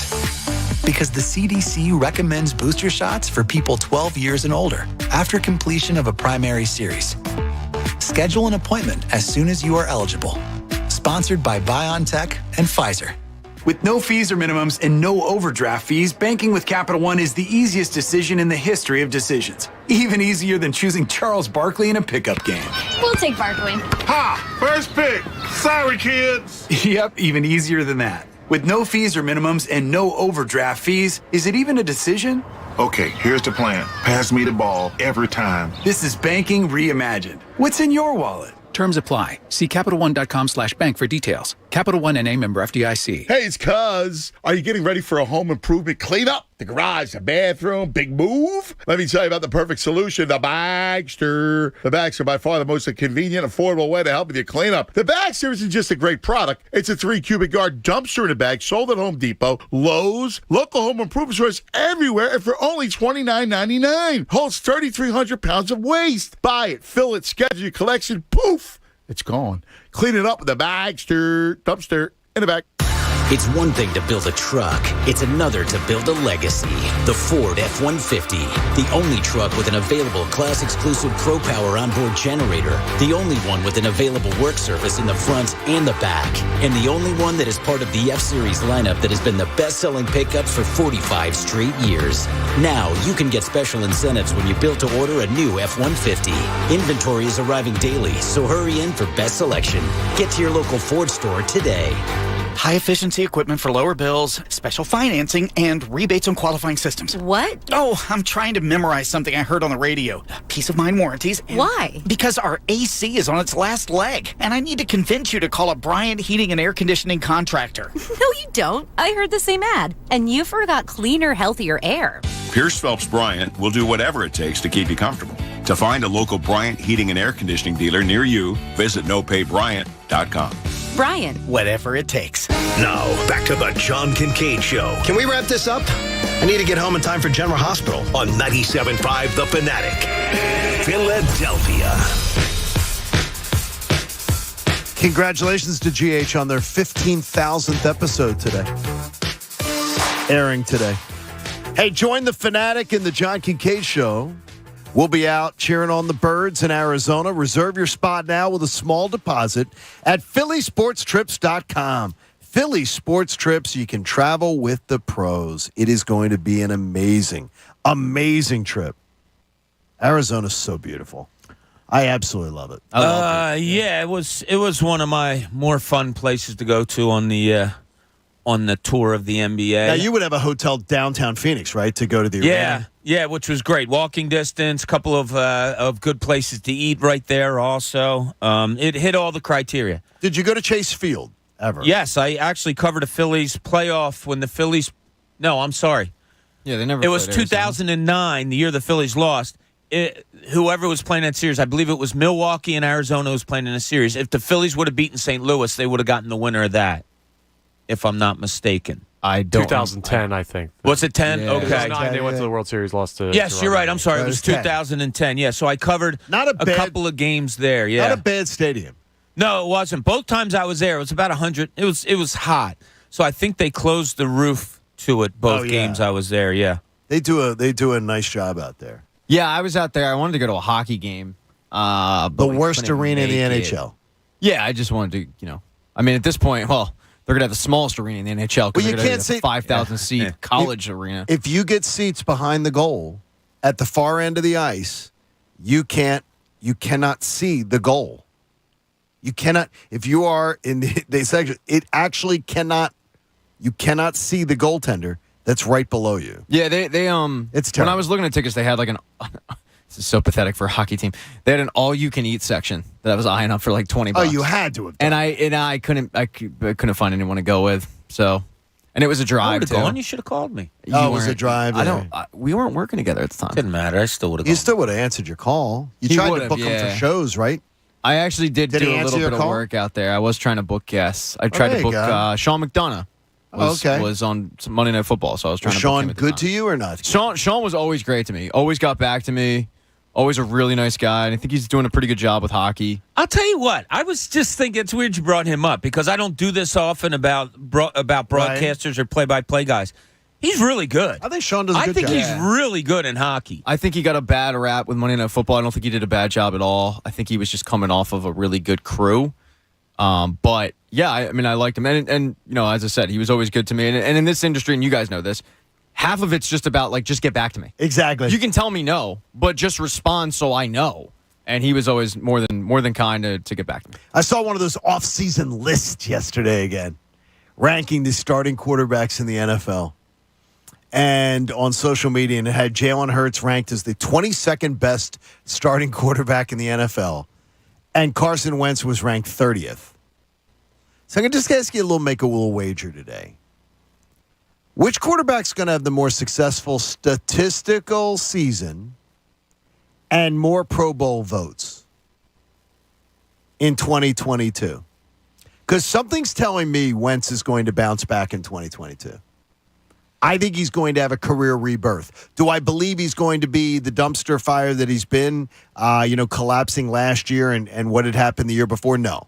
I think he's going to be an improved quarterback, and I think he can actually find some success down there in Washington. If he was still with an AFC team, I'd actually be rooting for him to figure things out. I've seen him have enough anguish.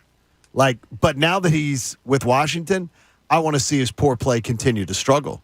I'm not so sure it's going to happen, though. If I said to you right now, you had to bet who has the better statistical season and gets more Pro Bowl votes, is it unanimous that it's Jalen Hurts? Do you hesitate that it's Jalen Hurts? Connor, what do you think? I don't remotely hesitate to say Hurts. You don't even take a breath? No. Bob, do you hesitate at all that it's Jalen Hurts? No, I don't. I think, look, Jalen Hurts' legs is such a factor. I really do believe in him quarterbacking, whereas Carson Wentz, it's not. They may be on even par throwing the football, but when you add in what I anticipate is going to be 600 to 700 yards on the ground by Hurts with some touchdowns also, I think his numbers are going to be far better than Carson Wentz's.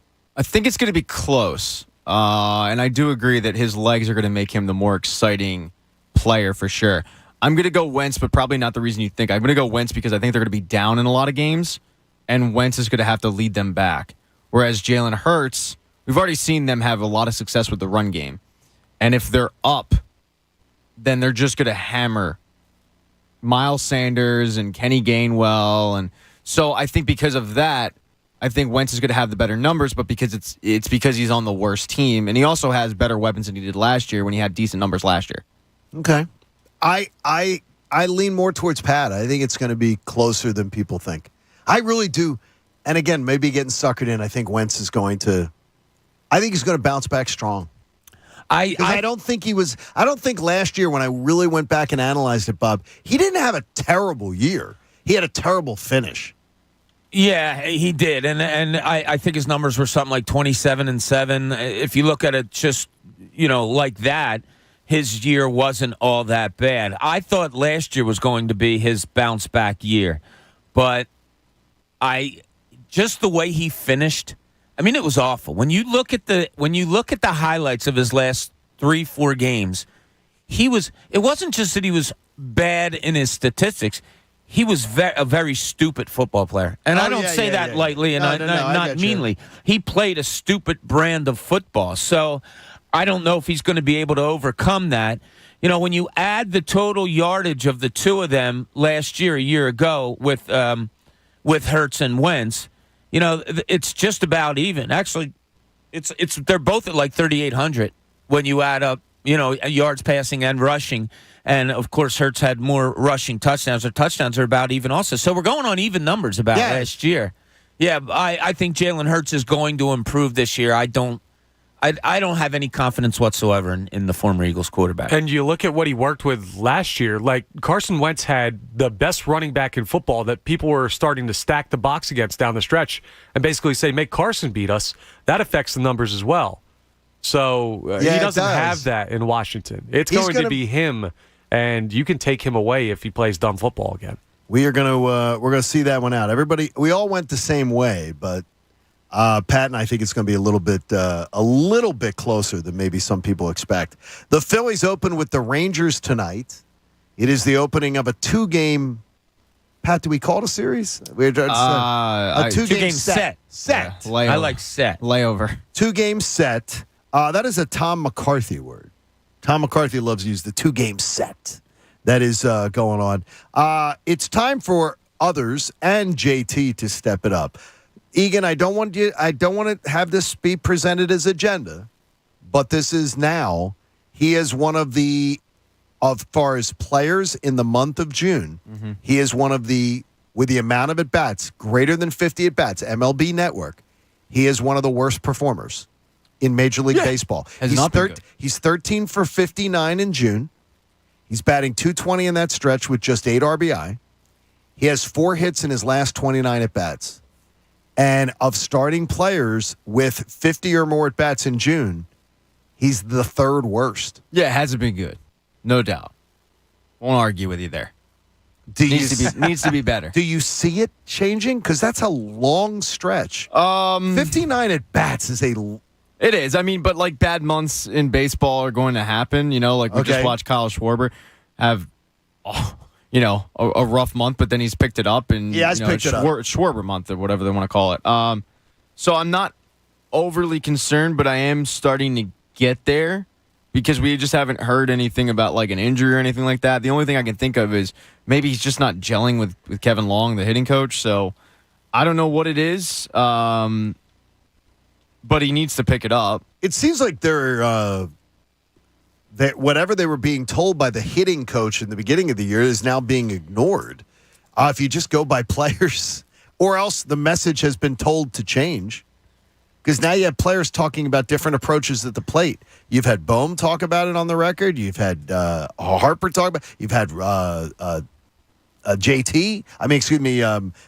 Rhys Hoskins talk about it. Their different approach at the plate, how they're doing it.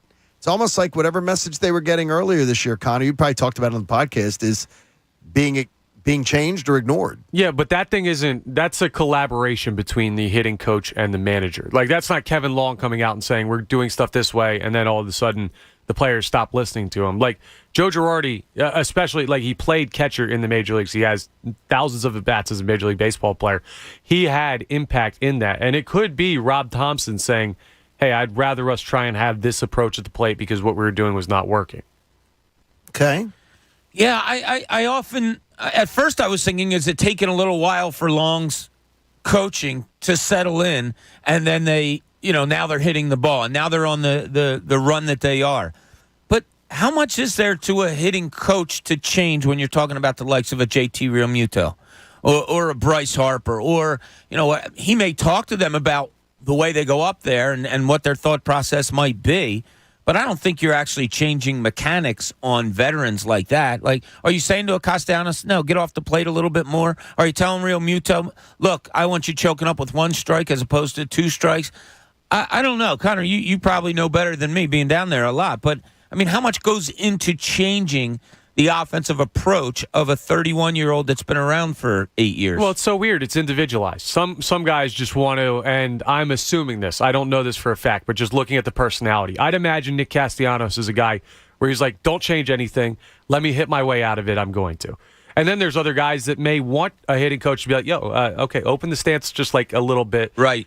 Step off the plate just a little bit. I think this will help you. Not saying like they have to do it, but hey, I kind of see this when we go back and watch the film. You get sawed off a bunch, choke up a little bit, cut off, get your hands faster, and do that. So it's player-by-player basis, and it's hard to know without them directly saying they're doing it. All right, here's trivia for you. Okay. What is Real Muto's real first name? James Thomas? No. Jacob Tyler Real Muto. Jacob Tyler? Wow. Yes. Connor. I have no idea. It's Jacob Tyler, eh? Connor. Is it that one? That's Is it a Jacob Jakob? No, it's just C. Jacob? Wow, you dove deep into that, didn't you, Connor? You think he I knew got the catcher's Like name. knows his birthday. You think he got Locked on Phillies. You don't get locked Philly? on Yeah, without I mean- knowing initials and what they stand for. he had to take a test? What's Reese Hoskins' middle name? Dean. Is that right? I have no Yes, idea. it is. You can look it up. Okay, wait a Man, minute. Stop, this is stop. weird. Don't touch any buttons anymore. Pull it up, Pat. I want to know these middle names Yeah, of the. he's right. I got to know these. He's right, and he said it so quick that he didn't Google it. Okay. Alec Boehm's middle name. No idea. You don't like Alec Boehm? No. You don't What's care Ricky about him? Patalico's first full name? Ricky. It is. It is, yeah. It is. Where did Alec Boehm go to Not college? Richard. He went to Oklahoma State. Wichita State. Wichita State. Wichita, That's what but it he was in It Oklahoma. State. Yeah. Okay, or And maybe JT's Kansas. an Oklahoma guy as well. This guy doesn't even From know Oklahoma. baseball. Kansas. He didn't know where Alec Boehm went to college? That's pretty good, Come on, Alec man. Boehm. How did he even get the podcast? Who originally drafted Alec Boehm? That's a great question. Nobody. Come on, man. Like, you got to Yeah, know he's these undrafted. things. Connor, now you're getting exposed there. If you're No, good at see, work in sports radio, you Locked need to on know. what? You need to know I meaningless followed trivia. the major league team. Pat has all these like minor league. This high A player was traded for these 2 low A players back in 1972. That's why I'm in the big chair, and you're in there with Coach. In Coach's little chair. You know, Connor's playing hurt today, so we have to give him like a little leeway. He's got a weird injury I'm going going on. to make a dentist appointment or not? Freaking mind. Nowhere's open yet. I have a popcorn kernel that's been stuck in my gums for like 2 days. I can't get it out. It's driving me insane. How is it stuck in your gums? Well, it's just stuck in there. I don't know. You can't get it out. No, I've tried everything. I've tried toothpick. I've tried floss. I've tried brushing my teeth. I've tried washing my mouth. You've tried putting your finger and pushing it out? Yes, I've been doing that for like hours and hours. Just nothing. Is there a chance that it's not a popcorn kernel? 100%. It's like an inflamed gum? No, 100% is a popcorn. Dennis- I remember biting down on it and it being the popcorn kernel, and I can't get Dennis to the stars, Dr. Wallach. I saw him yesterday. I mean, I don't know if he's going to be able to fit you in. Dennis to the stars. Why Dennis saw you yesterday? Exactly. Dennis to the stars, Dr. Wallach. Well, He's right someone's over gonna in have to fit Suburban me in, Square. or I'm going to rip like my gums out. This is driving me insane. I'll watch that. No, I'd that's rather it you from rip your gums Saul. out. No. Pat, wasn't that in Saul once? Dude, Didn't they? The reverse bear trap? Yeah, I don't want to One see that that. they did, I'm yeah. okay. Thank you. Hey, in Cooney's Corner, he wants to know, it's not about zits, it's about breakouts, though. Now, let's see what's in Cooney's Corner. I don't think I've heard the word zit since I was a teenager. Really? Zit? Really? the other day. Yeah. Pat had a Why, zit the javelin? other day. Yeah. Oh, I guess I've grown into pimple. I had one in a weird spot. It was on my eyebrow. Ah, You had a that is- zit on that your is eyebrow? weird. And it's a very painful place to have a zit. Yeah. Really? It wasn't Yeah, a that is sty? sensitive right It wasn't there. a sty? What's a sty? No, it was on his eyebrow. So Yeah, but up you get here. a- Oh, it yeah, was the on- sty is the thing that Bryce Harper has in the corner It's of the his eye. sty in the corner of the eye, like, you know, it's like a... I don't know. It was something. And if you're in, and it's not, is it not politically correct because of the Seinfeld episode? It's if you're a giver, that is a inappropriate term. I am you a giver. get one in your eye. I'm a giver. That's is a what you giver. get. That's how I got this job. So let's anyway, get to this zitty conversation, we're talking about breakouts. So obviously, which we do all the time, we have to take Jalen Hurts out of the conversation on this piece. But if you need or if you feel that somebody on this Eagles team is going to have a breakout season, one, who is it? And two, how much of an impact do you think it will have on this season?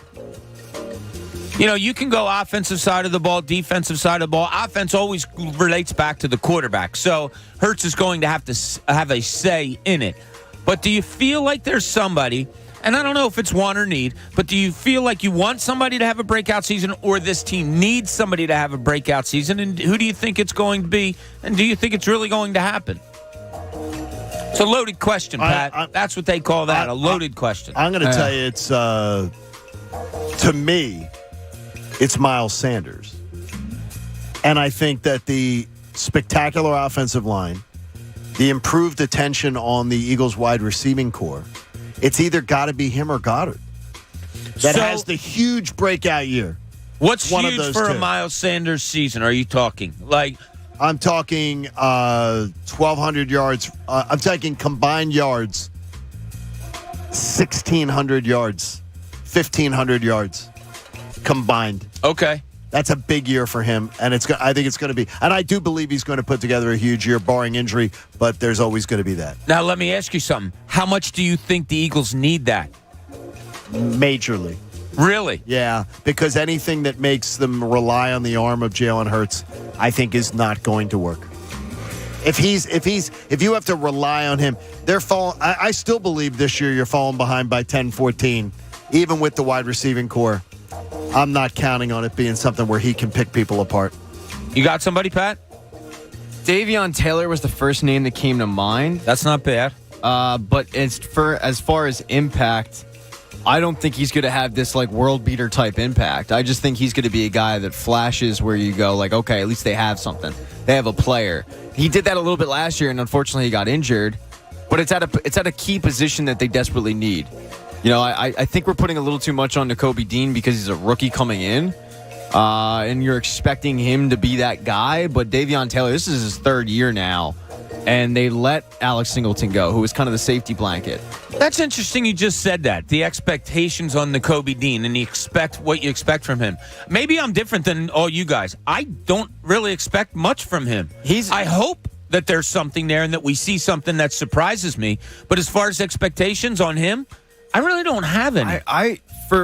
I sense that there's more of an expectation for him than Jordan Davis. And it might be because of the fact that Jordan Davis plays a position that, obviously you're going to get tackled in sacks, but it's not like the sexiest position, defensive tackle. Usually you're a run stopper, you're just clogging up the middle. Sure. And it might not jump out on the stat sheet. Nakobe Dean, I'll get it eventually. Yeah, that's okay. Plays a position that they've been looking for since Trotter. And he was highly touted. And he was a guy that you considered taking. At least we all mentioned him at some point or another in the first round. You got him in the third. So the excitement of getting a value pick is, through the roof. That I think that people are expecting a first-round talent in the third round and him to make that immediate impact. He could, and I hope he does. I'm tempering my expectations with it, and I'm looking more towards Davion Taylor. What's your expectations on Nakobe Dean? I think Nakobe Dean will be a situational player that by November and December is playing a lot more. Okay. I don't believe he's going to crash onto the scene and be a game changer right off the bat, but I do believe he's going to make an impact as the year goes along. Connor, do you have a breakout player for the Eagles? Yeah, I'm going in a kind of a weird spot. I really want to see a big jump from Landon Dickerson. I look at Jason Kelce potentially in his last year with the Eagles, and let's say Dickerson doesn't look as good or doesn't take the leap that you expect him to continue on that path. Then you're looking at Cam Jurgens and Landon Dickerson in the middle. If you don't trust your center guard, that's a big change to how good we feel about this line this year. We could be a little bit nervous next year. And if he takes a huge leap, well, you've got the best offensive line in football. So I would love to see him make another big jump. Even though he was good last year and we expect him to be good this year, be great. Be what Brandon Brooks was for this team for so long. Yeah, I was kind of leaning towards Miles Sanders on this until I came to the realization once I went over it and over it. I don't expect a breakout season from anybody, and I don't think it's really needed. The numbers, Miles Sanders, it's funny, when you said a big year, 1,200 was exactly the number I had in my mind, too, in rushing yards, John. But do they need that? You might have something really good. I really think they do. Yeah, but you have Kenny Gainwell, who might be able to give you some stuff. Boston Scott is what he is, but he does well when he gets in there. I think as a committee, the running game will be fine without one guy dominating. Let me change my answer.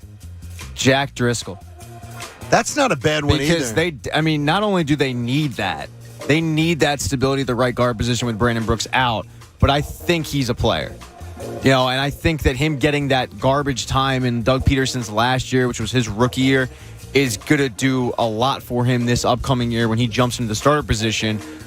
Mainly my confidence in him has to do with the fact that the Eagles drafted him and, they have the best offensive line coach in football, but he's jumping into the starter role. We know he's going to be a starter. It's at a key position, and everything you guys mentioned with the run game, it starts with the offensive line. You can't have any weak points in the offensive line. So for breakout player, it probably is going to be Jack Driscoll. Jack Driscoll's a really good one, yeah. And it would be really good news. Yeah, it'd be one less position you got to worry about, right? Yeah, and it sort of plays along with what you were saying, Connor. It's like that could be great news. You create the more guys who sort of come out of left field, that's even better. You get where you get somebody that just says, "Hey, it's going to be an exciting season," and this guy provided us with the lightning in a bottle that we didn't expect. Hopefully, we're going to have a lot of those stories sort of coming out. Sure, because you need them. Yeah, you need them. If this team's going to get where it wants to go, you're going to need some of those to be able to fall in your direction. All right, we're going to play a little game coming up after the top of the hour. Dumber, complacent, or scapegoated? And I have a feeling that all three answers will be used in the course of the discussion that we have. Thanks for hanging out with us. We appreciate you being a part of the show. It's the John Kincaid Show here on 97.5 The Fanatic. If you're getting ready to move, or you finally decided to clean out the garage this weekend, or that attic that you have absolutely refused to ever even go into and clean out all the junk, maybe you're remodeling a bathroom, you are perfect candidates for the Bagster. It's a dumpster in a bag. It is a 3 cubic yard dumpster that absolutely unfolds out of a bag that you pick up at your local Lowe's, Home Depot, any of your local home improvement stores, and you're going to get it for just $29.99. That's fantastic. The Bagster's so easy to use, too, and there's no time limit on it. So it's not like you have to open the Bagster and get it back to Waste Management in 48 hours. No.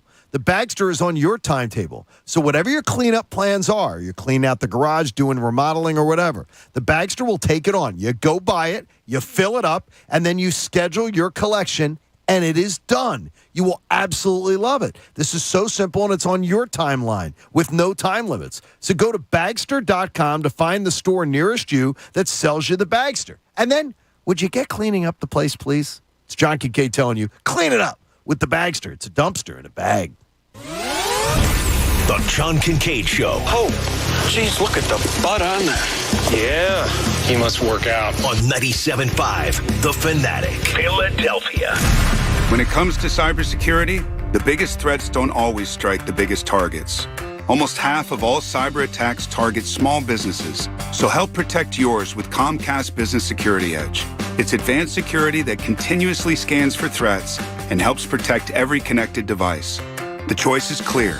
Get unbeatable business solutions from the most innovative company, so you can be ready for what's next.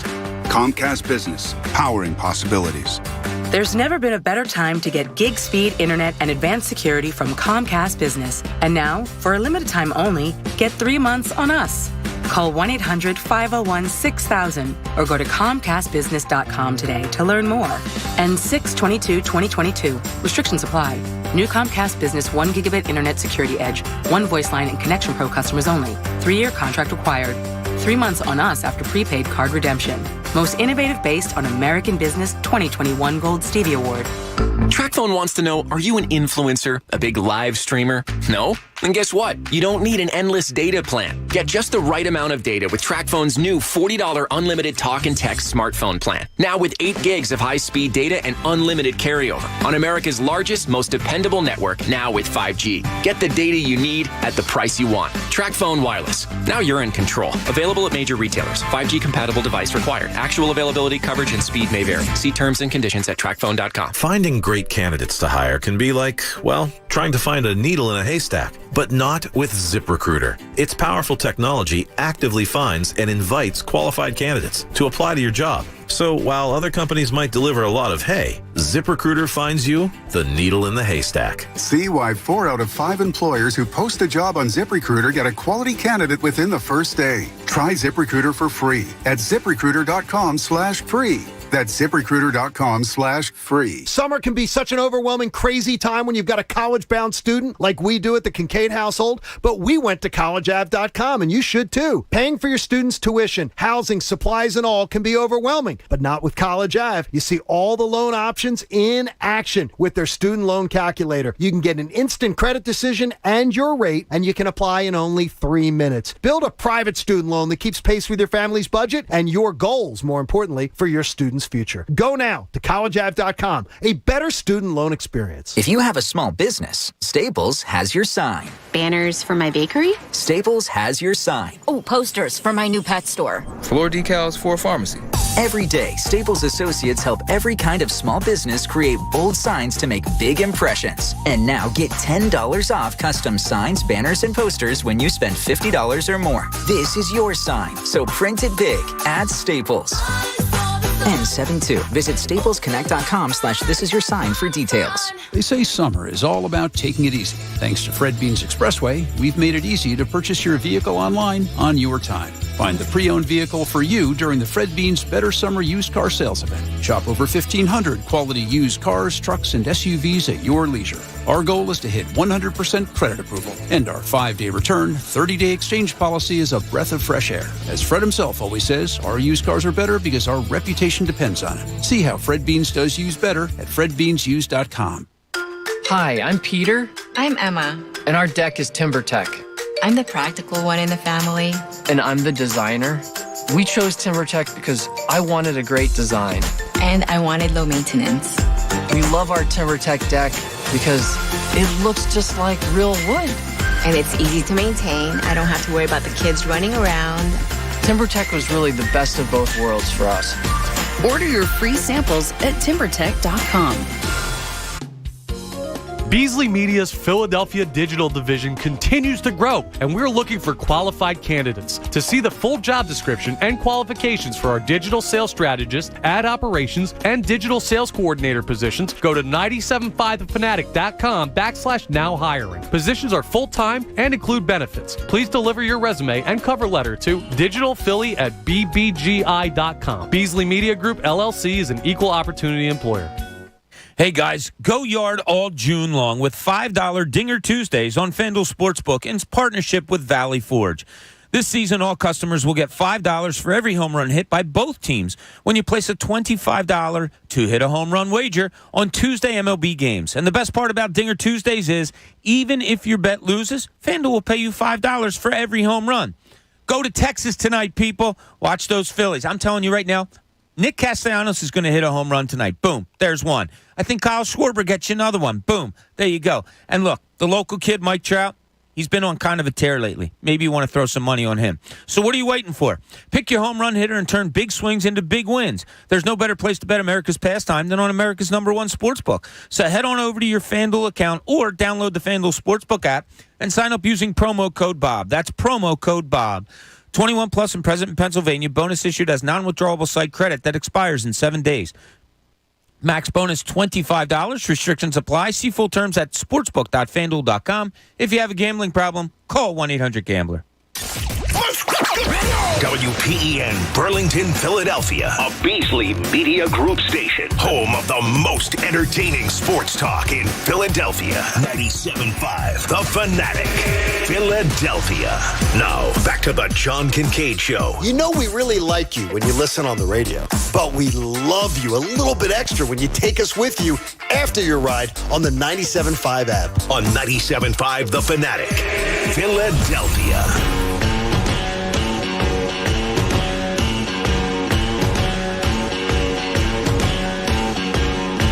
John Kincaid Show on The Fanatic.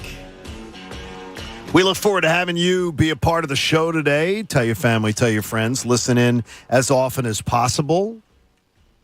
If you want to join in on some of our conversation and talk to Haley, she's there to answer your phone call. She just said she had to get tough with somebody back there on the phone. What did she have to get tough with? Who's giving Haley I don't know. Somebody's giving her a little bit of a hard time, but she handled it perfectly and said, "Thank you for listening, but you don't feel the need to contact us if you're going to have an attitude." Oh, wow. I like that. Haley's on fire. Good job, Haley. Good job. Stand up for yourself there. Connor, when you answer the phones, when you're in that chair, as we shuffle around these chairs a lot during the summer of fun, people doing different roles, what is the person who you ever have to get tough with, what is it about? It's about someone who calls in assuming we're not going to take their call already because of the topic. So people call and be like, I know you're not going to let me on the air, but what Bob just said was dumb. Blah, blah, blah. And then it's not. That's just an example. You're like, yeah, but so Bob being dumb is not necessarily the point. No. That's not the point, but they call in already looking for a confrontation because they think because they disagree that I'm going to argue with them, and all this. And now I'm like, you got to calm down a little bit if you're actually going to go on the air. That's the most common one, is just people calling in really hot because we talk about things that get people excited and passionate. There he goes. Can I have a breaking news sounder, Connor? Do you have one over there for me? Oh, he's got it. He's got it at the ready. How do I get the feeling this isn't breaking news? No, it is. It's breaking news. Everyone knows that Bob Cooney's wings are huge at PJ's. And by the way, they've been a huge seller. I have found out Joe Z gave me the news last night. These things have been a huge seller. They are highly popular. They're very, very big news. I've gotten them 3 times. You've already got them 3 times? Yeah. I heard from Sarah. Sarah got a little note on this last night. Kristen got a little note on this last night. But here is something that I'd like to tell you is happening. Another member of the John Kincaid Show is getting a wing of the month. Our own Jamie Lynch is going to be doing it. His Cool Ranch Doritos wings are going to be on the menu at PJ's. Well, he's only been whining about it. I know. I guess when you bitch enough. Well, every time the wing gets brought up, he's like, there's other places doing it. There's other places doing it. I mean, you got to get on it. There's other places doing it. When Bob got his wing, Bob complained that maybe there was a lot of petty jealousies being thrown around everything. And considering I got my ass kicked in the competition, and the Captain Crunch wing and the Mrs. Butterworth's wing maybe have to end up at like some Fugazi wing place down the block. They were really good. Dude, it was not worse than one. Your beer battered wings sucked. See, they should have been the last. That was awful. Came in 4th. I don't care what it came in. I'm telling you, it sucked. Should have been last. You had food judges there who said it didn't. So. That coach there. I mean, stop. Coach wasn't one of the judges. He was one of the judges. No, He Coach was one of the judges. He was? Yes. Okay. And then the Ritz Cracker wing wasn't good. So Ritz Cracker. Who did that one? Jamie. Oh. So congratulations to Jamie Lynch. Way to go, Jamie. Now, is this going to... It's going to be in July. Wow, it's Cool amazing. Ranch You turn that around Doritos quickly. Cool Ranch Doritos is going to be on. That is going to be a July wing at PJ's. Is mine off then? I got to be honest. I want Bob It's June. to continue. Bob, yours is June. I do know. not Is it gonna know, continue? but I have a feeling that many other wings of the month that get very popular end up getting kept on. You never know. We'll see. But congratulations to our own Jamie Lynch. Nah. Yes. Well, he used to work here, right, Jamie? Yeah. That Jamie's one? he's on suspension this week. Oh, okay.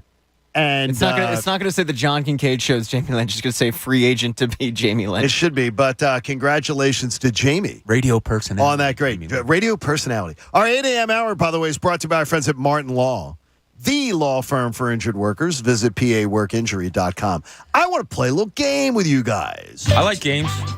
Okay? I don't like this game. I've been home now for 375 shows. I'm very excited. Love it. We hit 375 today. The day I started, we had Doug Peterson, gone. Joe Girardi, gone. Elaine Vigneault, gone. And Doc Rivers, who votes, he marks himself safe at the Wells Fargo Center temporarily. He signed on to Facebook. 375 shows, and we're down 3 of the 4 head coaches that the day I took over. By the way, Jim from PJ says, tell Jamie, thanks for the C note. It's been a crazy 18 months. But looking back, I thought we had the gold standard in head coaches when I was hired. In fact, I said, there's never been a better time in one of my first opens at the station that we have all these gold, standard type coaches. 3 guys who have won titles that know how it's working. If you had ever said to me back in January of 2021 that 3 of the 4 would have been gone. Now, we knew Doug Peterson was going to be gone because he was gone literally the day of our first show. He was pretty much gone. But what I would say to you is this. It's amazing how quickly the tide turns and how many times smart guys quickly turn into dumb guys. Or maybe that's just perception. So all 3 guys who exited were culpable in their demise. We can agree on that. They did things that weren't right. Absolutely. Okay. But did they get dumber? Did they get complacent? Or did they get scapegoated? So, Bob, I'll start with you on the first one. Doug Peterson. Did Doug get dumber in his tenure? Did he get complacent? Or did he get scapegoated? Yeah, you guys know I was never a huge fan of Doug Peterson's. So I'm not going to say dumber. I'll say complacent. I'll say the lack of change, did him in. So I'll say that. Pat, do we get a vote of complacent, dumber, or scapegoated on Doug Peterson? And I'm holding my answers till I hear the other guys. I'm going towards scapegoated. Where you go, Connor? I agree with Pat. I'm also going scapegoated. I also went scapegoated. I think he was scapegoated. And in that one, Joe Girardi, dumber in his tenure, Bob, complacent, or scapegoated? I hate to use this, but I think he got dumber.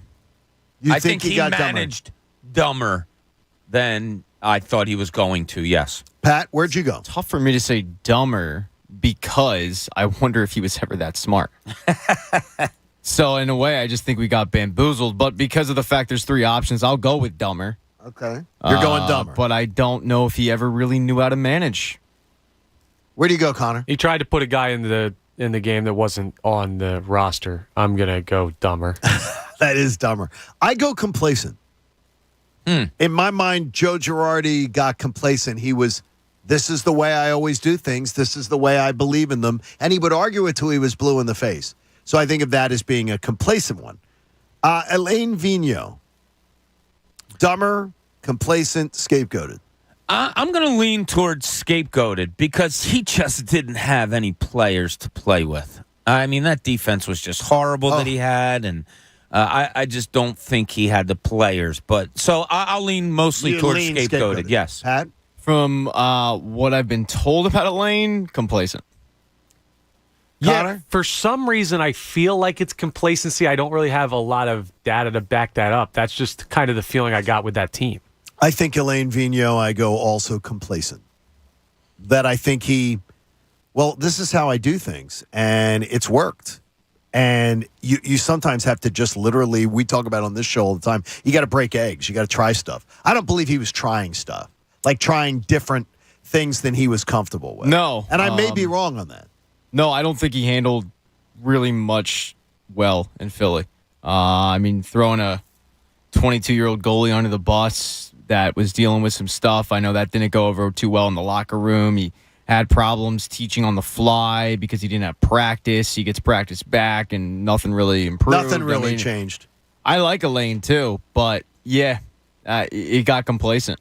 It is incredible, though, that we do have some ideas that guys are just getting run out of town for scapegoating. To me, complacency is the biggest sin. Because I think sometimes you look dumber, and how do you look dumber? You look dumber trying stuff. You look dumber because you aggressively make some decisions that end up backfiring on you, and people say, God, that was so dumb. Why did you do that? I'm a believer that, especially doing a radio show, I'm a believer that we try stuff. Sometimes it absolutely will suck, but maybe we will laugh at it because it sucks so bad. What's in Pat's pocket? But we'll try. That was dumb. We'll try stuff, though, and we'll give it a try. I can't believe that try. By the way, Pat's pocket happened when I was not here. So it did slip. Yeah, none of us wanted to be here. Yes, exactly. That was drawn up. But there you go. No. But it's, you know what I mean, is that to me, the worst crime is to me is complacency. Yeah, and you look at the most successful teams, no matter the sport, through the years, they do things a little bit different. You can go back to when the San Antonio Spurs were doing as well as they did, winning championships year after year, rolling out 60-win seasons like it was waking up every day.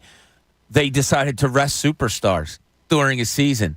You tried everything. They went to a whole different type of offense when Tim Duncan started to get older, which was a pass-oriented offense, which became unbelievably successful.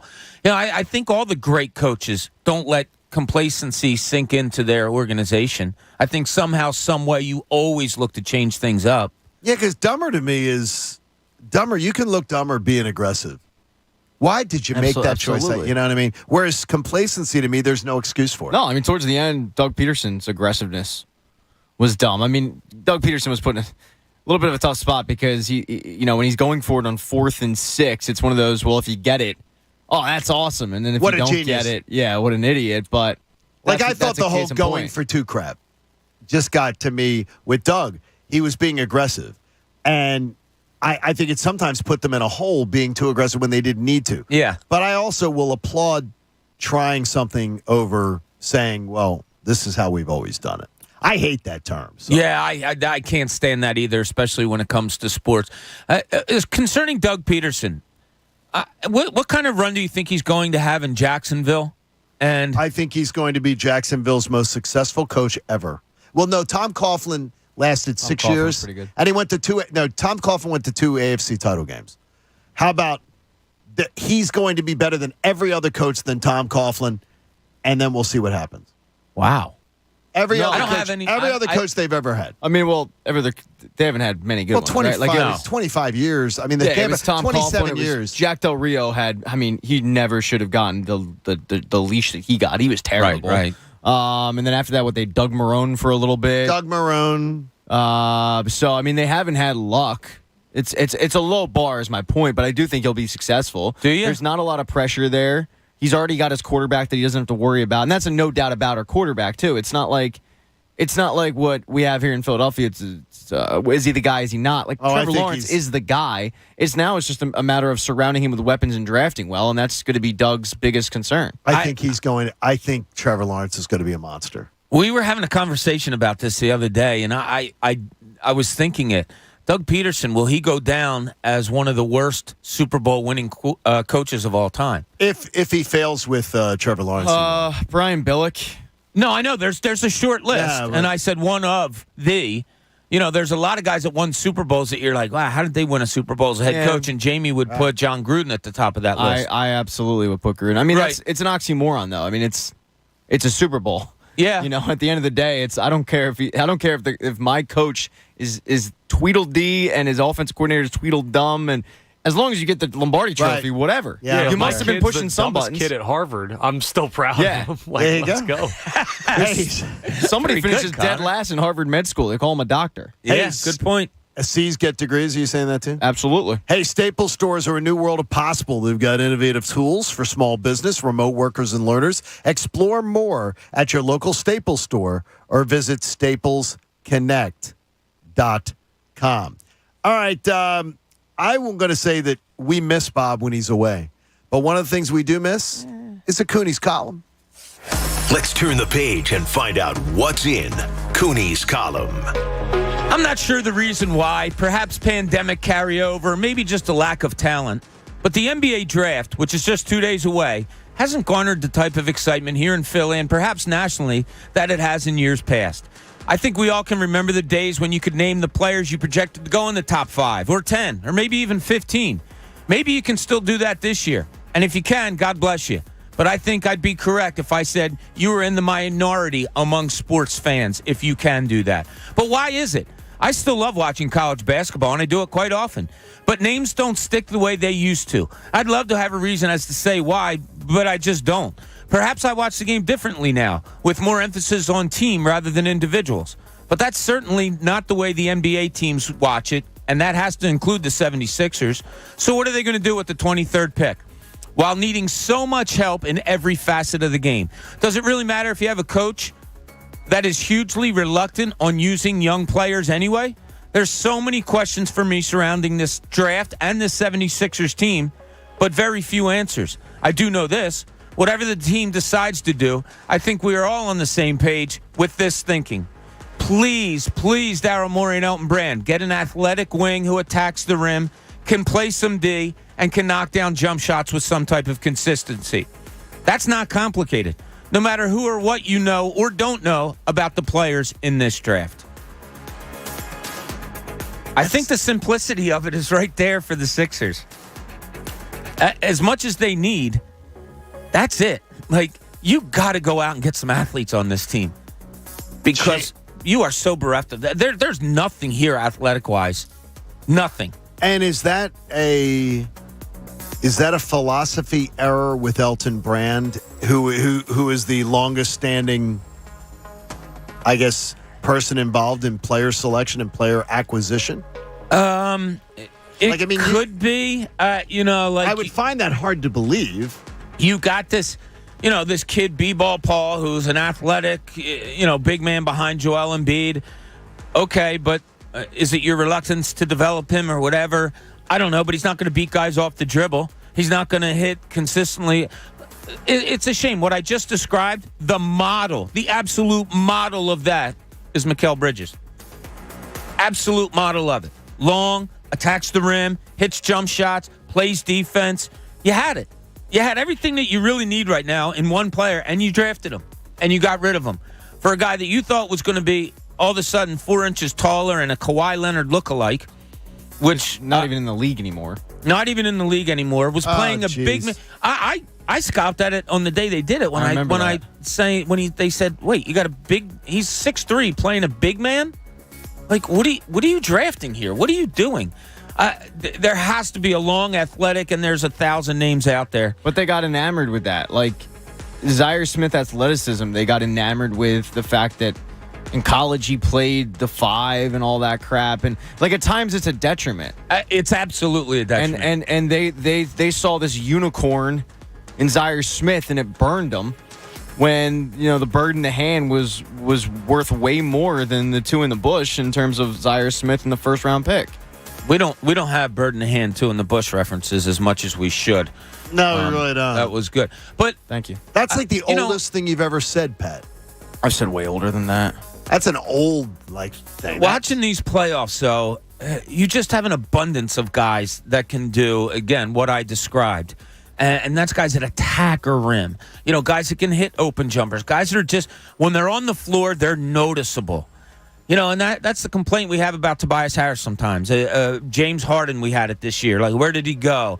Joel Embiid's Joel Embiid, and he's great and all of that. But, God, you need somebody that is just an attacking basketball player. I just think the Sixers do not play an entertaining brand of basketball.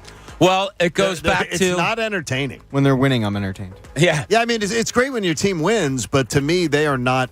Their product is not entertaining. Well, what's entertaining in the NBA now? I want speed. Shooting, and all that. I want it, and the Sixers are plodding. They have one guy that does it, and yes, it's and that's Maxey. Tyrese Maxey. Exactly. Tyrese Maxey is what the NBA is about right now. He's kind of an outlier on this Sixers team. But everything you described there, John, and this is no offense. It's funny. We were talking about this on the course yesterday with the guys that I played with. Can you win that style that you're talking about, or that is the winning style now with Joel Embiid as your main guy? No. And, you can't. You absolutely can't. I think you can. I do not. I think you can win a championship with Joel Embiid. Yeah, I do. No, that's different. That's a different question. That wasn't the question. The style, I hear you. The Sixers' style is Stone Age. It's Stone Age until you win with it. I still go back to they can't even win a second-round series with it. No way. You never bring it up. Yes, well, I'm saying it's the truth. No, it is the truth. Can't. I hear you. Pat, if a kid I completely understand. Can drink in the kids who were born the last time they won now can drink. Yeah. Legally. I was here. So they can. I lived that life. There you go. And it probably forces a lot of people to drink because of that reality. But my point is, like, everything's in the Stone Age, and you can't win with it until you do. Like, 10 years ago, it was you can't win with 3 and D and Splash Brothers type offense, and yeah, but nobody. And then the Golden State Warriors came along, and now everybody's copying. Yeah, but nobody was trying it. to win with it. No one was trying to win with that before them. I'm sure there are cases. That style was not. But think about it. Everybody copies the winning, dynasty at the time. So like the Lakers, everybody's copying the Lakers with the Tex winners offense. The triangle offense. It's like that was Chicago then. Yeah, but I got you. He took it over to the Lakers. But everyone just looks at who's the winning team? Who's the alpha dog? All right, let's copy that model. And if the Sixers end up winning a second-round series and winning a championship, then all of a sudden you're going to look at teams looking to develop around a big man. Okay. Not every team, but I do think there are going to be some. Yeah, I have a model that the Sixers, I thought, back when Ben Simmons was still here and he was playing well, that they should have followed. And this is the Showtime from back in the 80s, where Kareem Abdul-Jabbar was the all-time leading scorer. They ran an offense that was run with a 6'10" point guard. Run. If you don't have anything, wait for the 7-footer to get down here and give him the ball, and all he did was become the NBA's all-time leading scorer. And sometimes he was last. Exactly. He was the last to cross the foul line. That's what they did. They ran their fast break and their secondary, and if it wasn't there, they waited for Kareem. Kareem was almost a second option or third option. Yeah, and the all-time leading scorer over the last 40 years in the NBA. All right, we have a lot coming up, and we could have some real exciting fun. We do not want you to turn the dial. Bob's going to punch his mic. I just did. Later on. Putting a new word to manhandle the mic. He's manhandling the mic. I better hope that engineering isn't watching this stream. I remember the guy Jamie who used to work here. He used to manhandle mic. Yeah. You know what? And that's why he's not here anymore. And one of our fine audience in YouTube the other day, Bob, when you were out, was counting, because of our discussion of it, was counting how many times Jamie touched the mic sitting in your seat, because he always says he touches the mic because it won't sit still. So in your seat, how bad was it? 14. I believe it was 14. During a whole show, 14? That's 14. not too bad for him. He just go, boom, touch it, boom. He's got it going on. We love Jamie, and Jamie's got a wing of the month. I don't want to text him and tell him, but I mean, somebody's got to alert Jamie that he's going to have a wing of the month. I'm sure somebody's tweeted at him. So I'm sure Jamie's and Jamie's family owns how many PJs? Telling him crap. How many PJs do they own? 5? Jamie's? Yeah, I think they bought the 5 J or 6. in PJ. Yeah. I didn't Jamie. realize that. There you go. Yeah. Hey, we got a lot coming your way, including our listener suggested segment of the day from a guy with a really cool name who isn't happy with me. It's the John Kincaid Show on The Fanatic. Did you know that the BetParks app is the official betting partner of the PGA Tour? It's great to be able to bet on golf during a match. Do you think a guy is going to go under par on the next hole? Do you think a guy is going to bogey the next hole? Check out special boosts and wagers that are available for you PGA Tour heads. You're going to love it. The BetParks app in Pennsylvania or New Jersey is going to give you a risk-free bet up to $750. You can bet baseball. You can bet more than the score. You can bet on individual player performances, hits, home runs, strikeouts. Playoff hockey's still going on. They have might at least have 2 more games, so you can get in on that Stanley Cup Finals. Odds, bets, all those casino games all coming together in a beautiful app right in the palm of your hand. It's the Park Sportsbook app. Again, you got to be 21 in Pennsylvania or New Jersey. Go to betparks.com and download it. If you have a gambling problem, please call 1-800-GAMBLER. It's the John Kincaid Show, Summer of Fun on 97.5 The Fanatic. Philadelphia. The biggest party of the year for Philadelphia sports fans is back. Oh, my God! 97.5 The Fanatic's Fan Fest 2022. Saturday, October 1st at Xfinity Live. Put it on your calendar and make plans now to be there. Let's just go.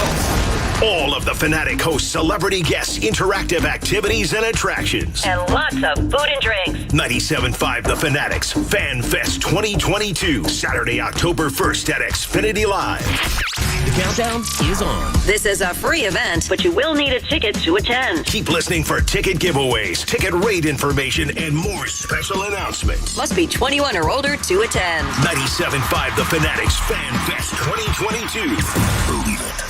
Be there. Concerts, festivals, family gatherings. There's an Everfresh juice for that. Shooting hoops, sitting on the stoop. There's an Everfresh juice for that. Picnics, pool parties. There's an Everfresh juice for that. Days on the beach, nights on the town. There's an Everfresh juice for that. Crack of the bat, peanuts and hot dogs. There's an Everfresh juice for that, too. There's an Everfresh juice for every occasion. Everfresh has over 40 flavors to choose from, including our premier apple juice line with your favorite apple to eat. Now available in a bottle to drink. Just twist the cap. Everfresh juices and juice drinks. Nature's refreshment. Look for delicious 100% juice, Honeycrisp apple, or any Everfresh juice or juice drink flavor at the Hungry A on Sproul Road in Springfield. Hey, it's John Kincaid for CoPair Health. You've heard me talking about CoPair Health, COPAREhealth.com. And I am 8 weeks plus into the program, and I'm down 19 pounds. Now, I was looking to lose 28. I've only got 9 to go, and I may blow through that number with the great support that I get from Vance and the team at CoPair. Vance coaches me up. He's gotten into the psychology of my eating and exercise and how to properly do things to melt away the pounds. And I got to tell you this, I'm feeling better, I'm sleeping better, and I'm making better decisions because CoPair has taught me how. You want to learn? You want to drop the weight? Sure you do. Do it before football season.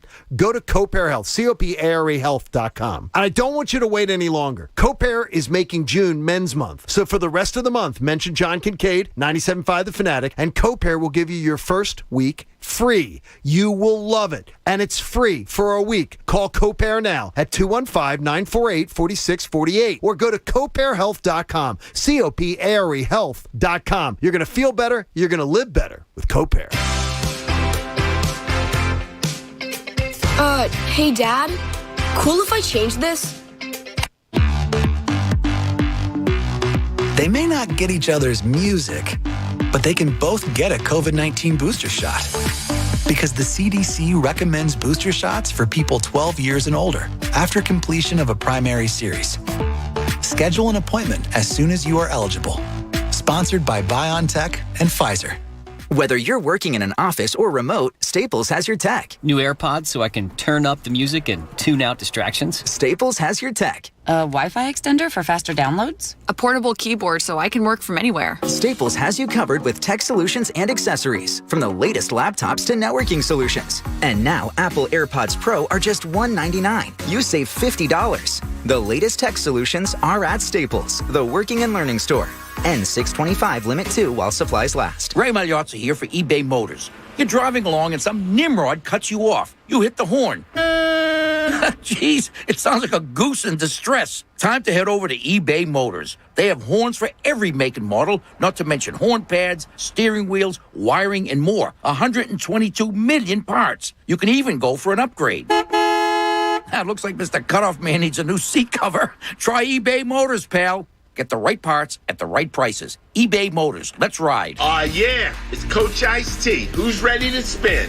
We're starting with a big hill. Let's ride. Why is Ice-T leading our spin class? It's probably the Honey Nut Cheerios. He found out they can help lower cholesterol. Now he's having fun taking care of his heart in all sorts of new ways. That's right, Buzz. Now, spinners, really pour your heart into it and pick it up. Learn more by picking up a box of Cheerios and check out our Pour Your Heart Into It audio workouts with Ice-T and Buzz to get your heart pumping. 20,000 bonus points, 18.99% variable APR, and a $32 statement credit when you spend $200 before your dog's 8th birthday. Credit card ads have all sorts of numbers, but they mean nothing to you if you don't get approved. So here's Credit Karma's number, 50. Like members who shop on Credit Karma get approved over 50% more often than the national average. Now that's a number you can rely on. Credit Karma. Apply with more confidence. Member approval rates in 2021 over 50% higher than 2020 CFPB national average. Hey, it's Cuz. Are you getting ready for a home improvement cleanup? The garage, the bathroom, big move? Let me tell you about the perfect solution, the Bagster. The Bagster, by far the most convenient, affordable way to help with your cleanup. The Bagster isn't just a great product. It's a 3 cubic yard dumpster in a bag sold at Home Depot, Lowe's, local home improvement stores everywhere, and for only $29.99. Holds 3,300 pounds of waste. Buy it, fill it, schedule your collection. Poof, it's gone. Clean it up with the Bagster dumpster in the bag. Prime members, save at Whole Foods Market on seafood for your main course. Enjoy 20% off sustainable wild-caught fresh sockeye salmon fillets through June 21st, while supplies last. Learn more on the Whole Foods Market app. You know, home prices are on the rise. That means the home value that you've got right now is probably going to be as good as it's ever going to get, but you can make it better with new windows. If you're staying in your home and you want to make an investment in your home, but you don't have the money to make that investment right now, have I got a deal for you? For my friends at Window Nation. You know, you can get 2 free windows for every 2 that you buy. plus you're going to pay absolutely nothing for 2 full years. I'm talking no money down, no payments, no interest for 2 full years. And when you buy 2, you get 2. Well, John, I have really strange-sized windows, strange color windows, strange materials. Well, if you need vinyl windows, you need wood windows, you need fiberglass windows, they got them for you. And every size, every style, every color that you can think of is available for you when you do your window shopping at windownation.com. And I'm telling you about a company that's got an A-plus rating with the Better Business Bureau, so I'm not going to steer you wrong. No money down, no payments, no interest for 2 full years, plus 2 free windows for every 2 that you buy. Do your window shopping online at windownation.com. Then call them at 866-90-NATION. That's 866-90-NATION. Now, back to the John Kincaid Show. Broad Market, 22nd and South, and Cooney's Corner. Where else would you want to hang out? Back to the John Kincaid Show. On 97.5 The Fanatic, Philadelphia. We have a Hall of Fame coach who's going to join us in studio today. Someone is stopping by. Who? You'll find out coming up in the 9 o'clock hour, so make sure you're here on the John Kincaid Show on 97.5 The Fanatic. That's a tease, Pat. Hey, yeah, and you can get paid for your old computers, your monitors, your printers, and more at Armor Metals and Recycling. Armor Metals, your e-cycling headquarters. Armor Metals, the most trusted recycled partner out there. Visit armormr.com for more. By the way, Haley was like, John, I heard there's more FanFest tickets to give away. So we got another pair of FanFest tickets we'll give away right now to a lucky caller. Whatever, Haley can choose and see if you're worthy. You say, Haley, I want to go to FanFest. 215-263-0975. 215-263-0975. And you will have your chance to attend FanFest 2022 on October the 1st. Got to be 21 to enter, so you know that. And stay tuned. Plenty of exciting announcements on FanFest coming your way very soon. Let's get to our listener-suggested segment of the day. Here is the listener-suggested segment of the day. Now, before we get started on this, his name is Walls, is how he signs it, W-A-L-Z. I have emailed him back saying, what is that name? I believe the name's like Walter. That's my guess. Walls is how he signs it. Or could it be his last name? Might be his last. It's a neat name. Walls in West Philly. But boy, did he take me out at the knees. Yeah, it could be Wallace, could be Walter. Oh, could be, yeah. Yeah, you never know. I summarized this way. I took a he was pretty, but once again, huge fan of the show, listens every day, but he hates it when I do this. He said, John, one of your favorite sayings is fanboy. You accuse Egan and Jamie of being fanboys. I can't tell how derogatory a term, though, you consider it. What does it mean? Does the rest of the team use that term? Do they use it the same way? And do they see it as a negative? My thought is, what's wrong with being a fanboy? And he went on to tell me in the email, he's like, John, your station is The Fanatic. It's made of fanboys, so is it a derogatory term? Here's what I think a fanboy is. Fanboy to me, when I use that term, if you've heard me use it, and I haven't explained it, I apologize. Fanboy to me is the guy who cannot accept criticism or critique because somebody is their favorite player, or somebody is a player that they really believe in, or somebody believes that Scott Kingery is going to be an impactful Major League Baseball player, and they argue with me incessantly about. We're doing that. No. Okay, no. That was you just want to open up the can of worms? We can do this. And so that's what I call being a fanboy, when somebody cannot discuss their favorite player or a star player with just basing it on the facts. And so that's where it turned. He brings it up to me on the Real Muto thing. So, Pat, I thought you should go first on this. Is fanboy the same? Do you use it? He said, do you guys use it? I think we all use it. Okay, do you use it in the same way I use it?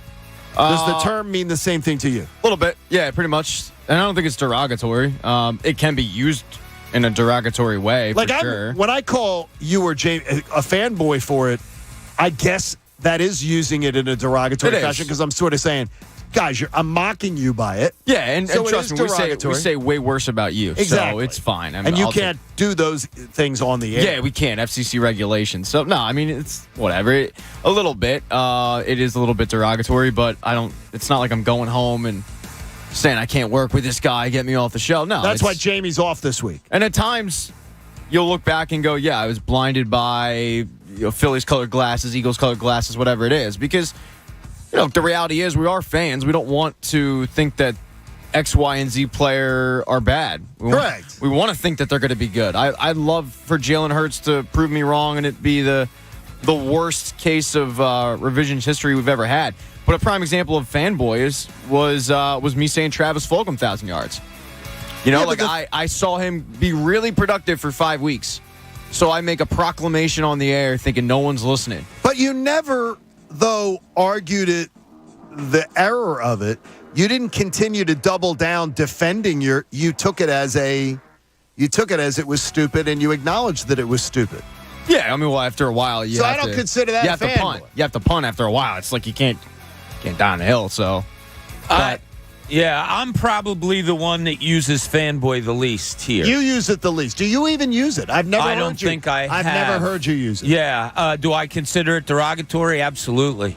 But in cases, it's the correct terminology. Look, if you fail to see what's in front of you because of your fandom for a team or for a player or whatever it may be, I think that's where the definition comes to. Like, you're just not seeing what's right there in front of you. So you agree with my terminology? Yeah. But you don't use it. I never hear you use it. No. And a lot of times I don't disagree. I shouldn't say disagree. I understand where Pat and Jamie sometimes come from when they are being fanboyish. So it's not. I don't mean to say when you call them fanboy, it doesn't necessarily mean that they're wrong. No question. You know what I mean? Because I guarantee you there are people who agree with me and there are people who disagree with me when I do it. Exactly. Yeah. So, I hear it. I don't love the word, but it is there. There's an opposite to fanboy too. What's that? I'm going to prove that I'm not a fanboy at all, where I'm going to be overly critical, and that's as annoying as fanboys. That it's fanboyish. That it's like I don't even want to be misconstrued as a fanboy, so every little thing that's wrong with this guy, I am going to nitpick because I don't want to be misconstrued as the overly positive. What is that? What is that? I don't know. That's a hater. I would call that person. No, it's not a hater. I would personally call that person a Kincade. It's not a hater, Connor. If it's valid, if it's valid, it's not a hate. It's not a hater. Well, that's what he's saying. You're being overly critical because you're trying to avoid the alternative. No, but if it's still though, as Pat just points out there though, but if you're doing it with facts, it's not hating. It's literally, for lack of a better term. I mean, it would be a hater, but it's just that. It's lack of a better term. Like, we need to come up with a word for it, but it's the guy that is an Eagles fan, but isn't really ready to dive right in and is going to nitpick every little thing in a win. And a good win, too. Would you consider yourself a fanboy? For some things, absolutely. Okay. Yeah, I mean, I think for certain players and certain things you are. Yeah, I mean, I think if you're a fan of a team, you've been roped in and duped at least a few times. You know, and part of it is you want to believe. You want to believe that Carson Wentz is going to rebound and the injuries are behind him. So you're defending him all off season. And every interception, it's, but the wind took it. Well, the receiver didn't run the right route until finally it's like, I was wrong. You just got to look yourself in the mirror, and you delay that process because you don't want to be wrong. You know, and I think to a point, our GMs might have it. Like, Howie Roseman probably has it for J.J. Arcega-Whiteside over DK Metcalf. He's probably sitting there now going, he could be a tight end. It's a fanboy. The weird thing is that, and call me on it, Connor or Pat or Bob, I don't think I'm ever a fanboy for any athlete. Jimmy Garoppolo. Oh, no, he's just O'Neal. No, he's just hot. Ew. So come on. I knew he'd won. Got uncomfortable. I knew he'd won. Quickly. No, but I'm saying I think you would skew to the more overly critical. Oh, absolutely. You're more overly critical than wanting to dive in and go, I've seen a good 6 hours of this player. Let's put him in the Hall of Fame. But the thing is, to be a fanboy, Bob, you'd have to be, though, using not accepting logic. Like, to me, everything's just I'm too clinical. I'm X's, O, yes, no, good, bad, black, white. Yes, this is wrong, good or bad. I look at, like, you can't be wrong about Shaq. You can't be wrong about him. He's a top, whether on anybody's list, he would have to be top 20 of all time. Like, nobody can, it's just a matter of where you'd place him. Yeah. It's when somebody is about, if somebody was to do that with Darryl Dawkins or Moses Malone. They argued Moses Malone is top 20 of all time. If you're arguing AI is top 5. Yes. Yeah. Right, those type of things, then you're being nuts. Moses Malone, top 20 is not out of the neighborhood. conversation. It's in the neighborhood. Yeah. I think he's faux. Faux 5 faux. I think that's a little too low, personally. That was faux 5 faux was also, again, for the second time in the show today, my school closing number.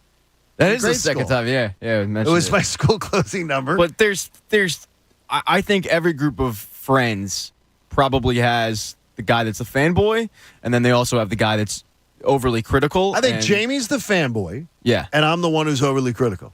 I'd agree with that.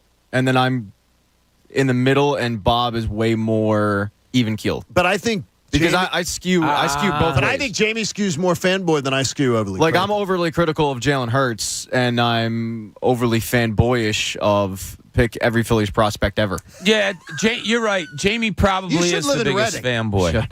Yeah. Jamie's the biggest fanboy, but I don't believe that I skew as far overly critical because I many times give people, like, I haven't thrown in the towel on Jalen Hurts. Bob and I both were on the fence, and believe me, I'm right there, but I absolutely wasn't going to throw in the towel on a guy like him. I wasn't ready to do that. Not yet. No, I need to see a lot more. I think it's going to be a great year. It was just interesting. And Walls, by the way, Walls heard it because I always tell the people when your segment's coming up, you're going to hear it. Walls is, what do you think it is? Oh, I never would have guessed this. His nickname is Walls because his name is Wallace Xander, is his first name, middle name. So kids called Wallace, him. Though. He was Wallace Z, and his last name. I'm not going to give his last name here. He goes, but that's where Walls came from. He was Wallace Z, so Walls became the name. And his dad gave it to him, and his dad passed 2 years ago, and his dad would have loved our show. He says his dad would have loved our show. Walls, thank you. Appreciate you. Thank you, Walls. Would have been a little bit of a fanboy for our show. He's a hoops head out of West Philly. He says he's a hoops head, and his favorite personality at the Fanatic, Devon Givens and Bob Cooney. Makes sense. He's a West Philly hoops head, and he says he loves Devon. Was he born and raised there? Yeah, on the playgrounds where he spent most of his days. Oh, okay. He was hanging out, Max, and relaxing all cool for a while. And shooting some b-ball outside of the school. A couple of guys were up to no good? Yeah, they started making trouble. All right, this is getting really bad. Pat, thank you. He's back. He's back. Wall's got one little fight. His mom Good job. got scared. And she said you moved with your auntie. All right, if you guys get to the second They just verse, moved to we'll the move it suburbs. He whistled for a cabin when it came near. All right. License plate said fresh, and it had dice in the mirror. I can literally hear people tuning out. Yo, right smell now. you later.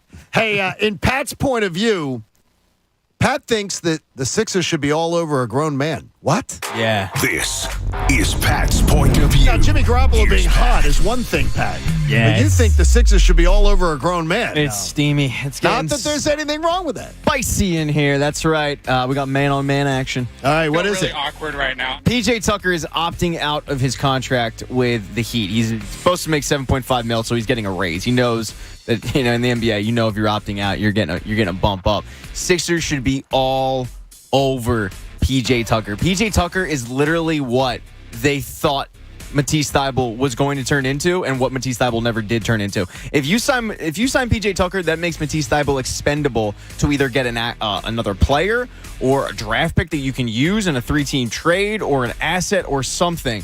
But the Sixers should be all over PJ Tucker, not only for his skill set, but also just for the leadership and that dog mentality that we've said this team lacks. Because that dude has it in spades. Yeah, as soon as I saw it, I thought the same exact thing. But then reading more into it, it looks like, not to be a downer here, it looks like he's going to re-sign with Miami. Don't say it. But if he doesn't... Coming here with facts. Yeah, that would be a great acquisition. Now, I don't even know if it's a great acquisition to help you on the floor as much as a 6'8" wing guy who attacks the rim and can make some jump shots, like I described earlier. Yeah. But you're right, Pat. The attitude is something that I think would be phenomenal for this team. Like, they need somebody, and it's a shame because they kind of had it, but they need that alpha leader in the locker room who's going to hold guys accountable, and that doesn't always need to be your best player, and we've seen that before with the Eagles. The Eagles championship team, Fletcher Cox, highest paid player in the defense, was not the defensive leader. It was Malcolm Jenkins. Joel Embiid is obviously the best player on the Sixers. He doesn't have that, and that's fine. But they need someone. They need somebody. They need I don't want to say Udonis has him, but they need that guy in the room that's going to be like, yo, dude, you ain't getting it done. What's your deal? It can't always be the coach. It's got to at some time be a general on the floor. And I think PJ Tucker would be perfect. I mean, I know if I'm sitting in Jamie's seat. If Jamie were here, he'd say, I've wanted PJ Tucker for 27 years now. Yeah. I've been yelling at the station for getting PJ Tucker. Yeah. But like they needed that.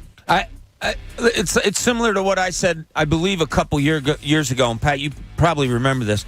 I would have loved to have seen one of the Morris twins come back here. Yeah, you've been asking. And it's not like I'm not going old school hockey of you need the goon or you need the protector. But imagine if Joel Embiid felt protected. Imagine if Joel Embiid knew he could just go out and play his game and not have to worry about being the enforcer and being the best player and being this and being that. Whoa. My 7'2" guy or whatever needs to be protected. Oh, God, yeah, your best costs. player Yeah, but I mean, always. At all costs. I don't care But I if mean, he's I understand that, but I mean, I hope he feels like he can take care of his own business. I'm sure he does. I don't want him to. Wrap. Yeah, I don't want him to. I want him to know it's the Rick Mahorn to Charles Barkley. Okay. You know how much Barkley loved having Mahorn? He didn't have to fight his own battles all the time anymore. And those two fought each other. No, they did. You know, so yeah, I hear you on that one. That would be now. I don't know what is his salary now. Do we know? Right now it's 7.5. I think that's what he opted out. So what are you of. talking about? He's 10? getting a raise. I have no idea. I don't but know he's how you're definitely getting more. it. Well, you're getting it because James Harden's taking a team-friendly deal. We don't know There what that you team-friendly go. deal is, but Daryl Morey does. You know, Daryl Morey has an idea of how much cap space he's going to have. So okay, how much better does? And Daryl Morey, by the way, had him in Houston, so they have a relationship together. How much better does PJ Tucker make them? I think it's more about off the court than on the court, but Bob can talk about that more better. And maybe playoff basketball, he would have his better impact. The half-court game, he'd have a bigger impact than he'd have in the course of an 82-game regular season. Yeah. He's a real good defender. Very, very good, in-your-face, can't stand him defender if you're going against him. How much he helps you X and O-wise, not as much as probably Pat's saying as how he's going to help you in different ways. Is it worth spending $10 million on a guy like that is, I'll call him a limited player, although a really good defender, but on the other side, limited. I don't know. It's a good question. Favorite here. But yeah, Oh, God, would he be a fan favorite? And also, like, take out Matisse's salary, because I do think that if they get PJ Tucker, then Matisse is out. Right. I would too. Sorry, yeah, Connor. there's no reason to have them both. No, it's okay. I'm cool with that. My only issue is he's 37. Like he's older I know for sure, but where's the drop off coming for a guy that doesn't really have that high of an athletic ceiling? A drop off from Thibault? No. A drop off for PJ Tucker's play compared to what he did for the. Yeah, I know what I'm saying is, even if there's a drop off in PJ Tucker, I believe you would have gotten more out of him in a playoff series than you got out of Thibault this year, and Thibault has young legs. Yeah, this year, but you're all about not wasting money. Do you want to give a guy a raise that's on like heading towards 40 that could drop off? See, I wonder. Short-term deal? And this is the thing. Like, I wonder, because we've already seen Daryl Morey and his relationships have a positive effect with the Sixers, whether it be getting James Harden in the city, but more so like convincing Dwight Howard to take the veteran minimum. That's a prime example of that's all Daryl Morey, right? Daryl Morey has a relationship with PJ Tucker. I'd assume it's good because Daryl Morey doesn't have a lot of negative relationships in the NBA, I think. So maybe he's going to be able to convince him of, yo, come up here, let's build this thing together. Let's John brings up a good point, though. I mean, yeah, he's a really good defender. He hasn't averaged more than 7 points a year, like for 10 years. So can you just groom Matisse Thybulle to be that? I don't know. I think we're all sour on Thybulle, but we have to look at it that way. Can you groom him to become like a PJ Tucker? I don't think so. With younger legs. Do you believe Matisse Thybulle has the dog in him? Yeah, it might be PJ too Tucker nice. has? I do not. No shot in I do hell. not. No. He doesn't. Absolutely not. I mean, I've been waiting for Matisse Thybulle to be able to hit an open jumper wide open for 3-4 seasons now. Forever. It's not happening. It never improves. No, he doesn't seem to have that personality trait. Like, he seems like the guy who waits for the crosswalk sign to flash so he could cross instead of walk in when there's no cars coming. Absolutely. I agree. I believe that. That's a good. Yeah. Connor, it's a great analogy. Thank you. Matisse, really well done. if you find out your girlfriend's going out with Matisse Thybulle, I'm hanging out with Matisse tonight, you're not worried. You're not concerned. Wow. He's too. That's a little rough. No, I get the feeling he's too nice. Which He is fine. seems like- he seems every like a really nice NBA guy. team has that guy. That's fine. The problem is the Sixers don't have that dog that PJ Tucker would bring. He's got you fooled. Okay. He's got your See, I don't girlfriend. see that- He's saying, yeah, I'm too nice. Yeah, maybe. Hey, That's fine. I mean, he's got a nice paycheck. Bob, I got to ask you quickly, though. Why would you be wondering if you should be wavering on the Phillies? It's real quick. I hate to throw it in here late. No, it's okay. I don't know. Why would you be even thinking this thought? I shouldn't be. Well, okay, that was my Stop it, question. Bob. Should I be? I don't know. I get nervous when I get 2 in for a team because I'm the one that proclaimed last week that I have a feeling something special is going to happen with this team. I have a feeling. And I said that, and they went on to win like 7 more in a row. But I think it's the Philly fan in me, right, Pat? That once a good thing starts to come, we have to talk ourselves out of it. And I really found myself trying to do that the last few days. Yeah, it's. But I shouldn't. The thing is that you shouldn't. I don't want to Embrace get it. hurt again. Exactly. Right? Isn't that the popular Let me phrase hurt now on Twitter? myself because I don't want you to hurt me. I'm ready to get hurt again. I think that if this team didn't have the weekend that they did, I'd kind of be right there with you. But they did. They right? did, Like, yeah. It took 4-1 out of the Nationals, and look, that's a bad Nationals team, but.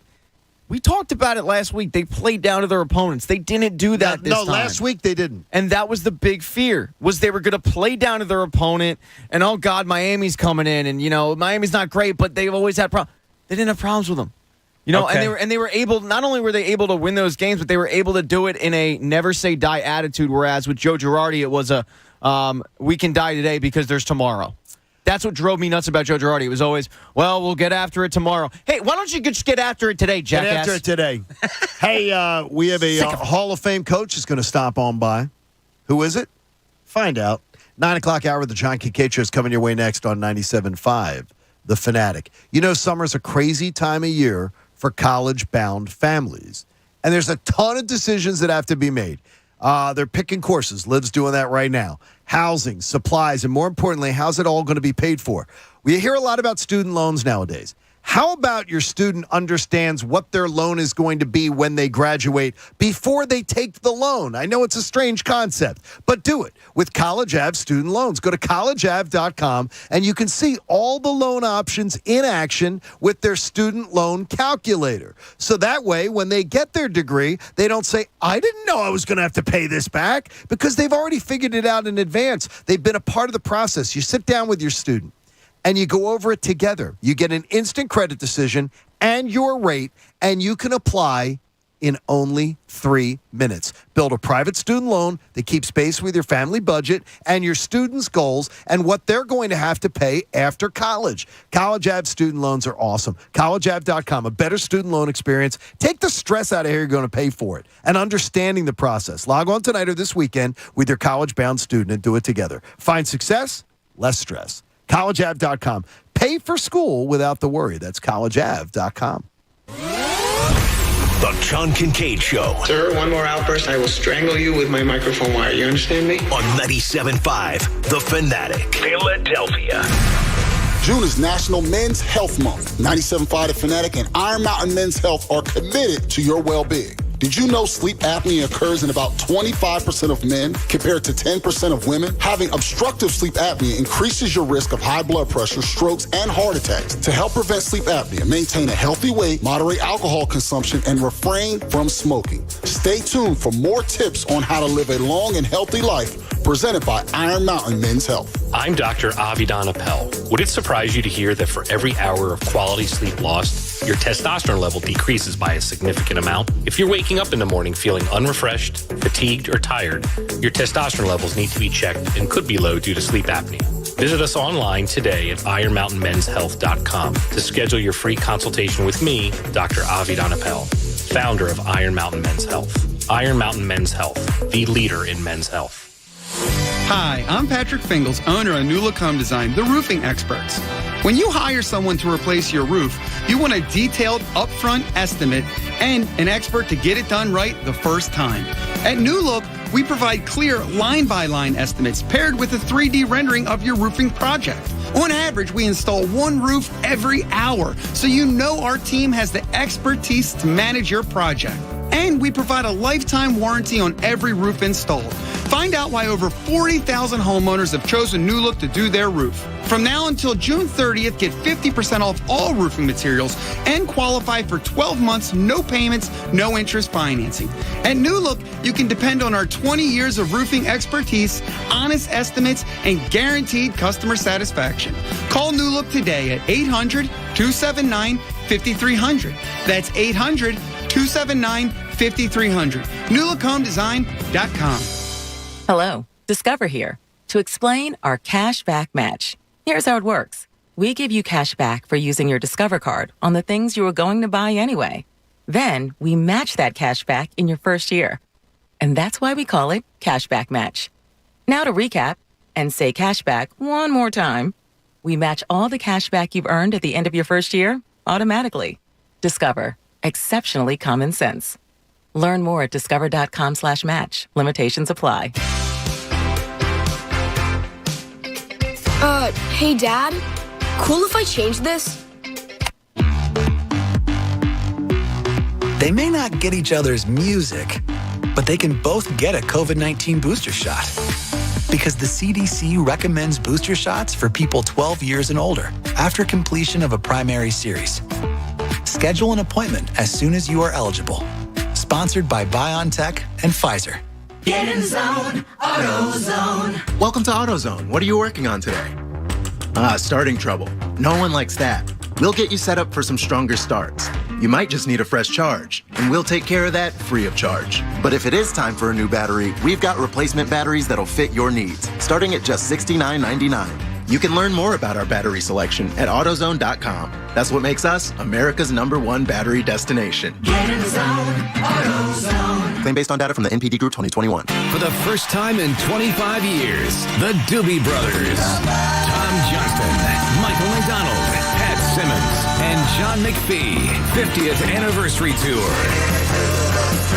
Rock and Roll Hall of Fame inductees, the Doobie Brothers. This Thursday at Freedom Mortgage Pavilion. Get tickets now at LiveNation.com. Part of the Mattress Warehouse Concert Series. It's a fact. Only 0.0001% of people will ever step up to the plate as a pro baseball player. For the rest of us, there's BetRivers.com Sportsbook app. Featuring same-game parlays, you can combine the excitement of different bets, all from the same game. Totals? Bet 'em. Spreads? Bet 'em. Player props? It's a home run. Download the BetRivers.com Sportsbook app today. It's a whole new game. Presented by Rivers Casino Pittsburgh. Must be 21. Gambling problem? Call 1-800-GAMBLER. Don't spend another summer sweating in your undies. Call your independent Delaware Valley trained comfort specialist now for rebates and special financing offers on a new high-efficiency air conditioning system with whole house air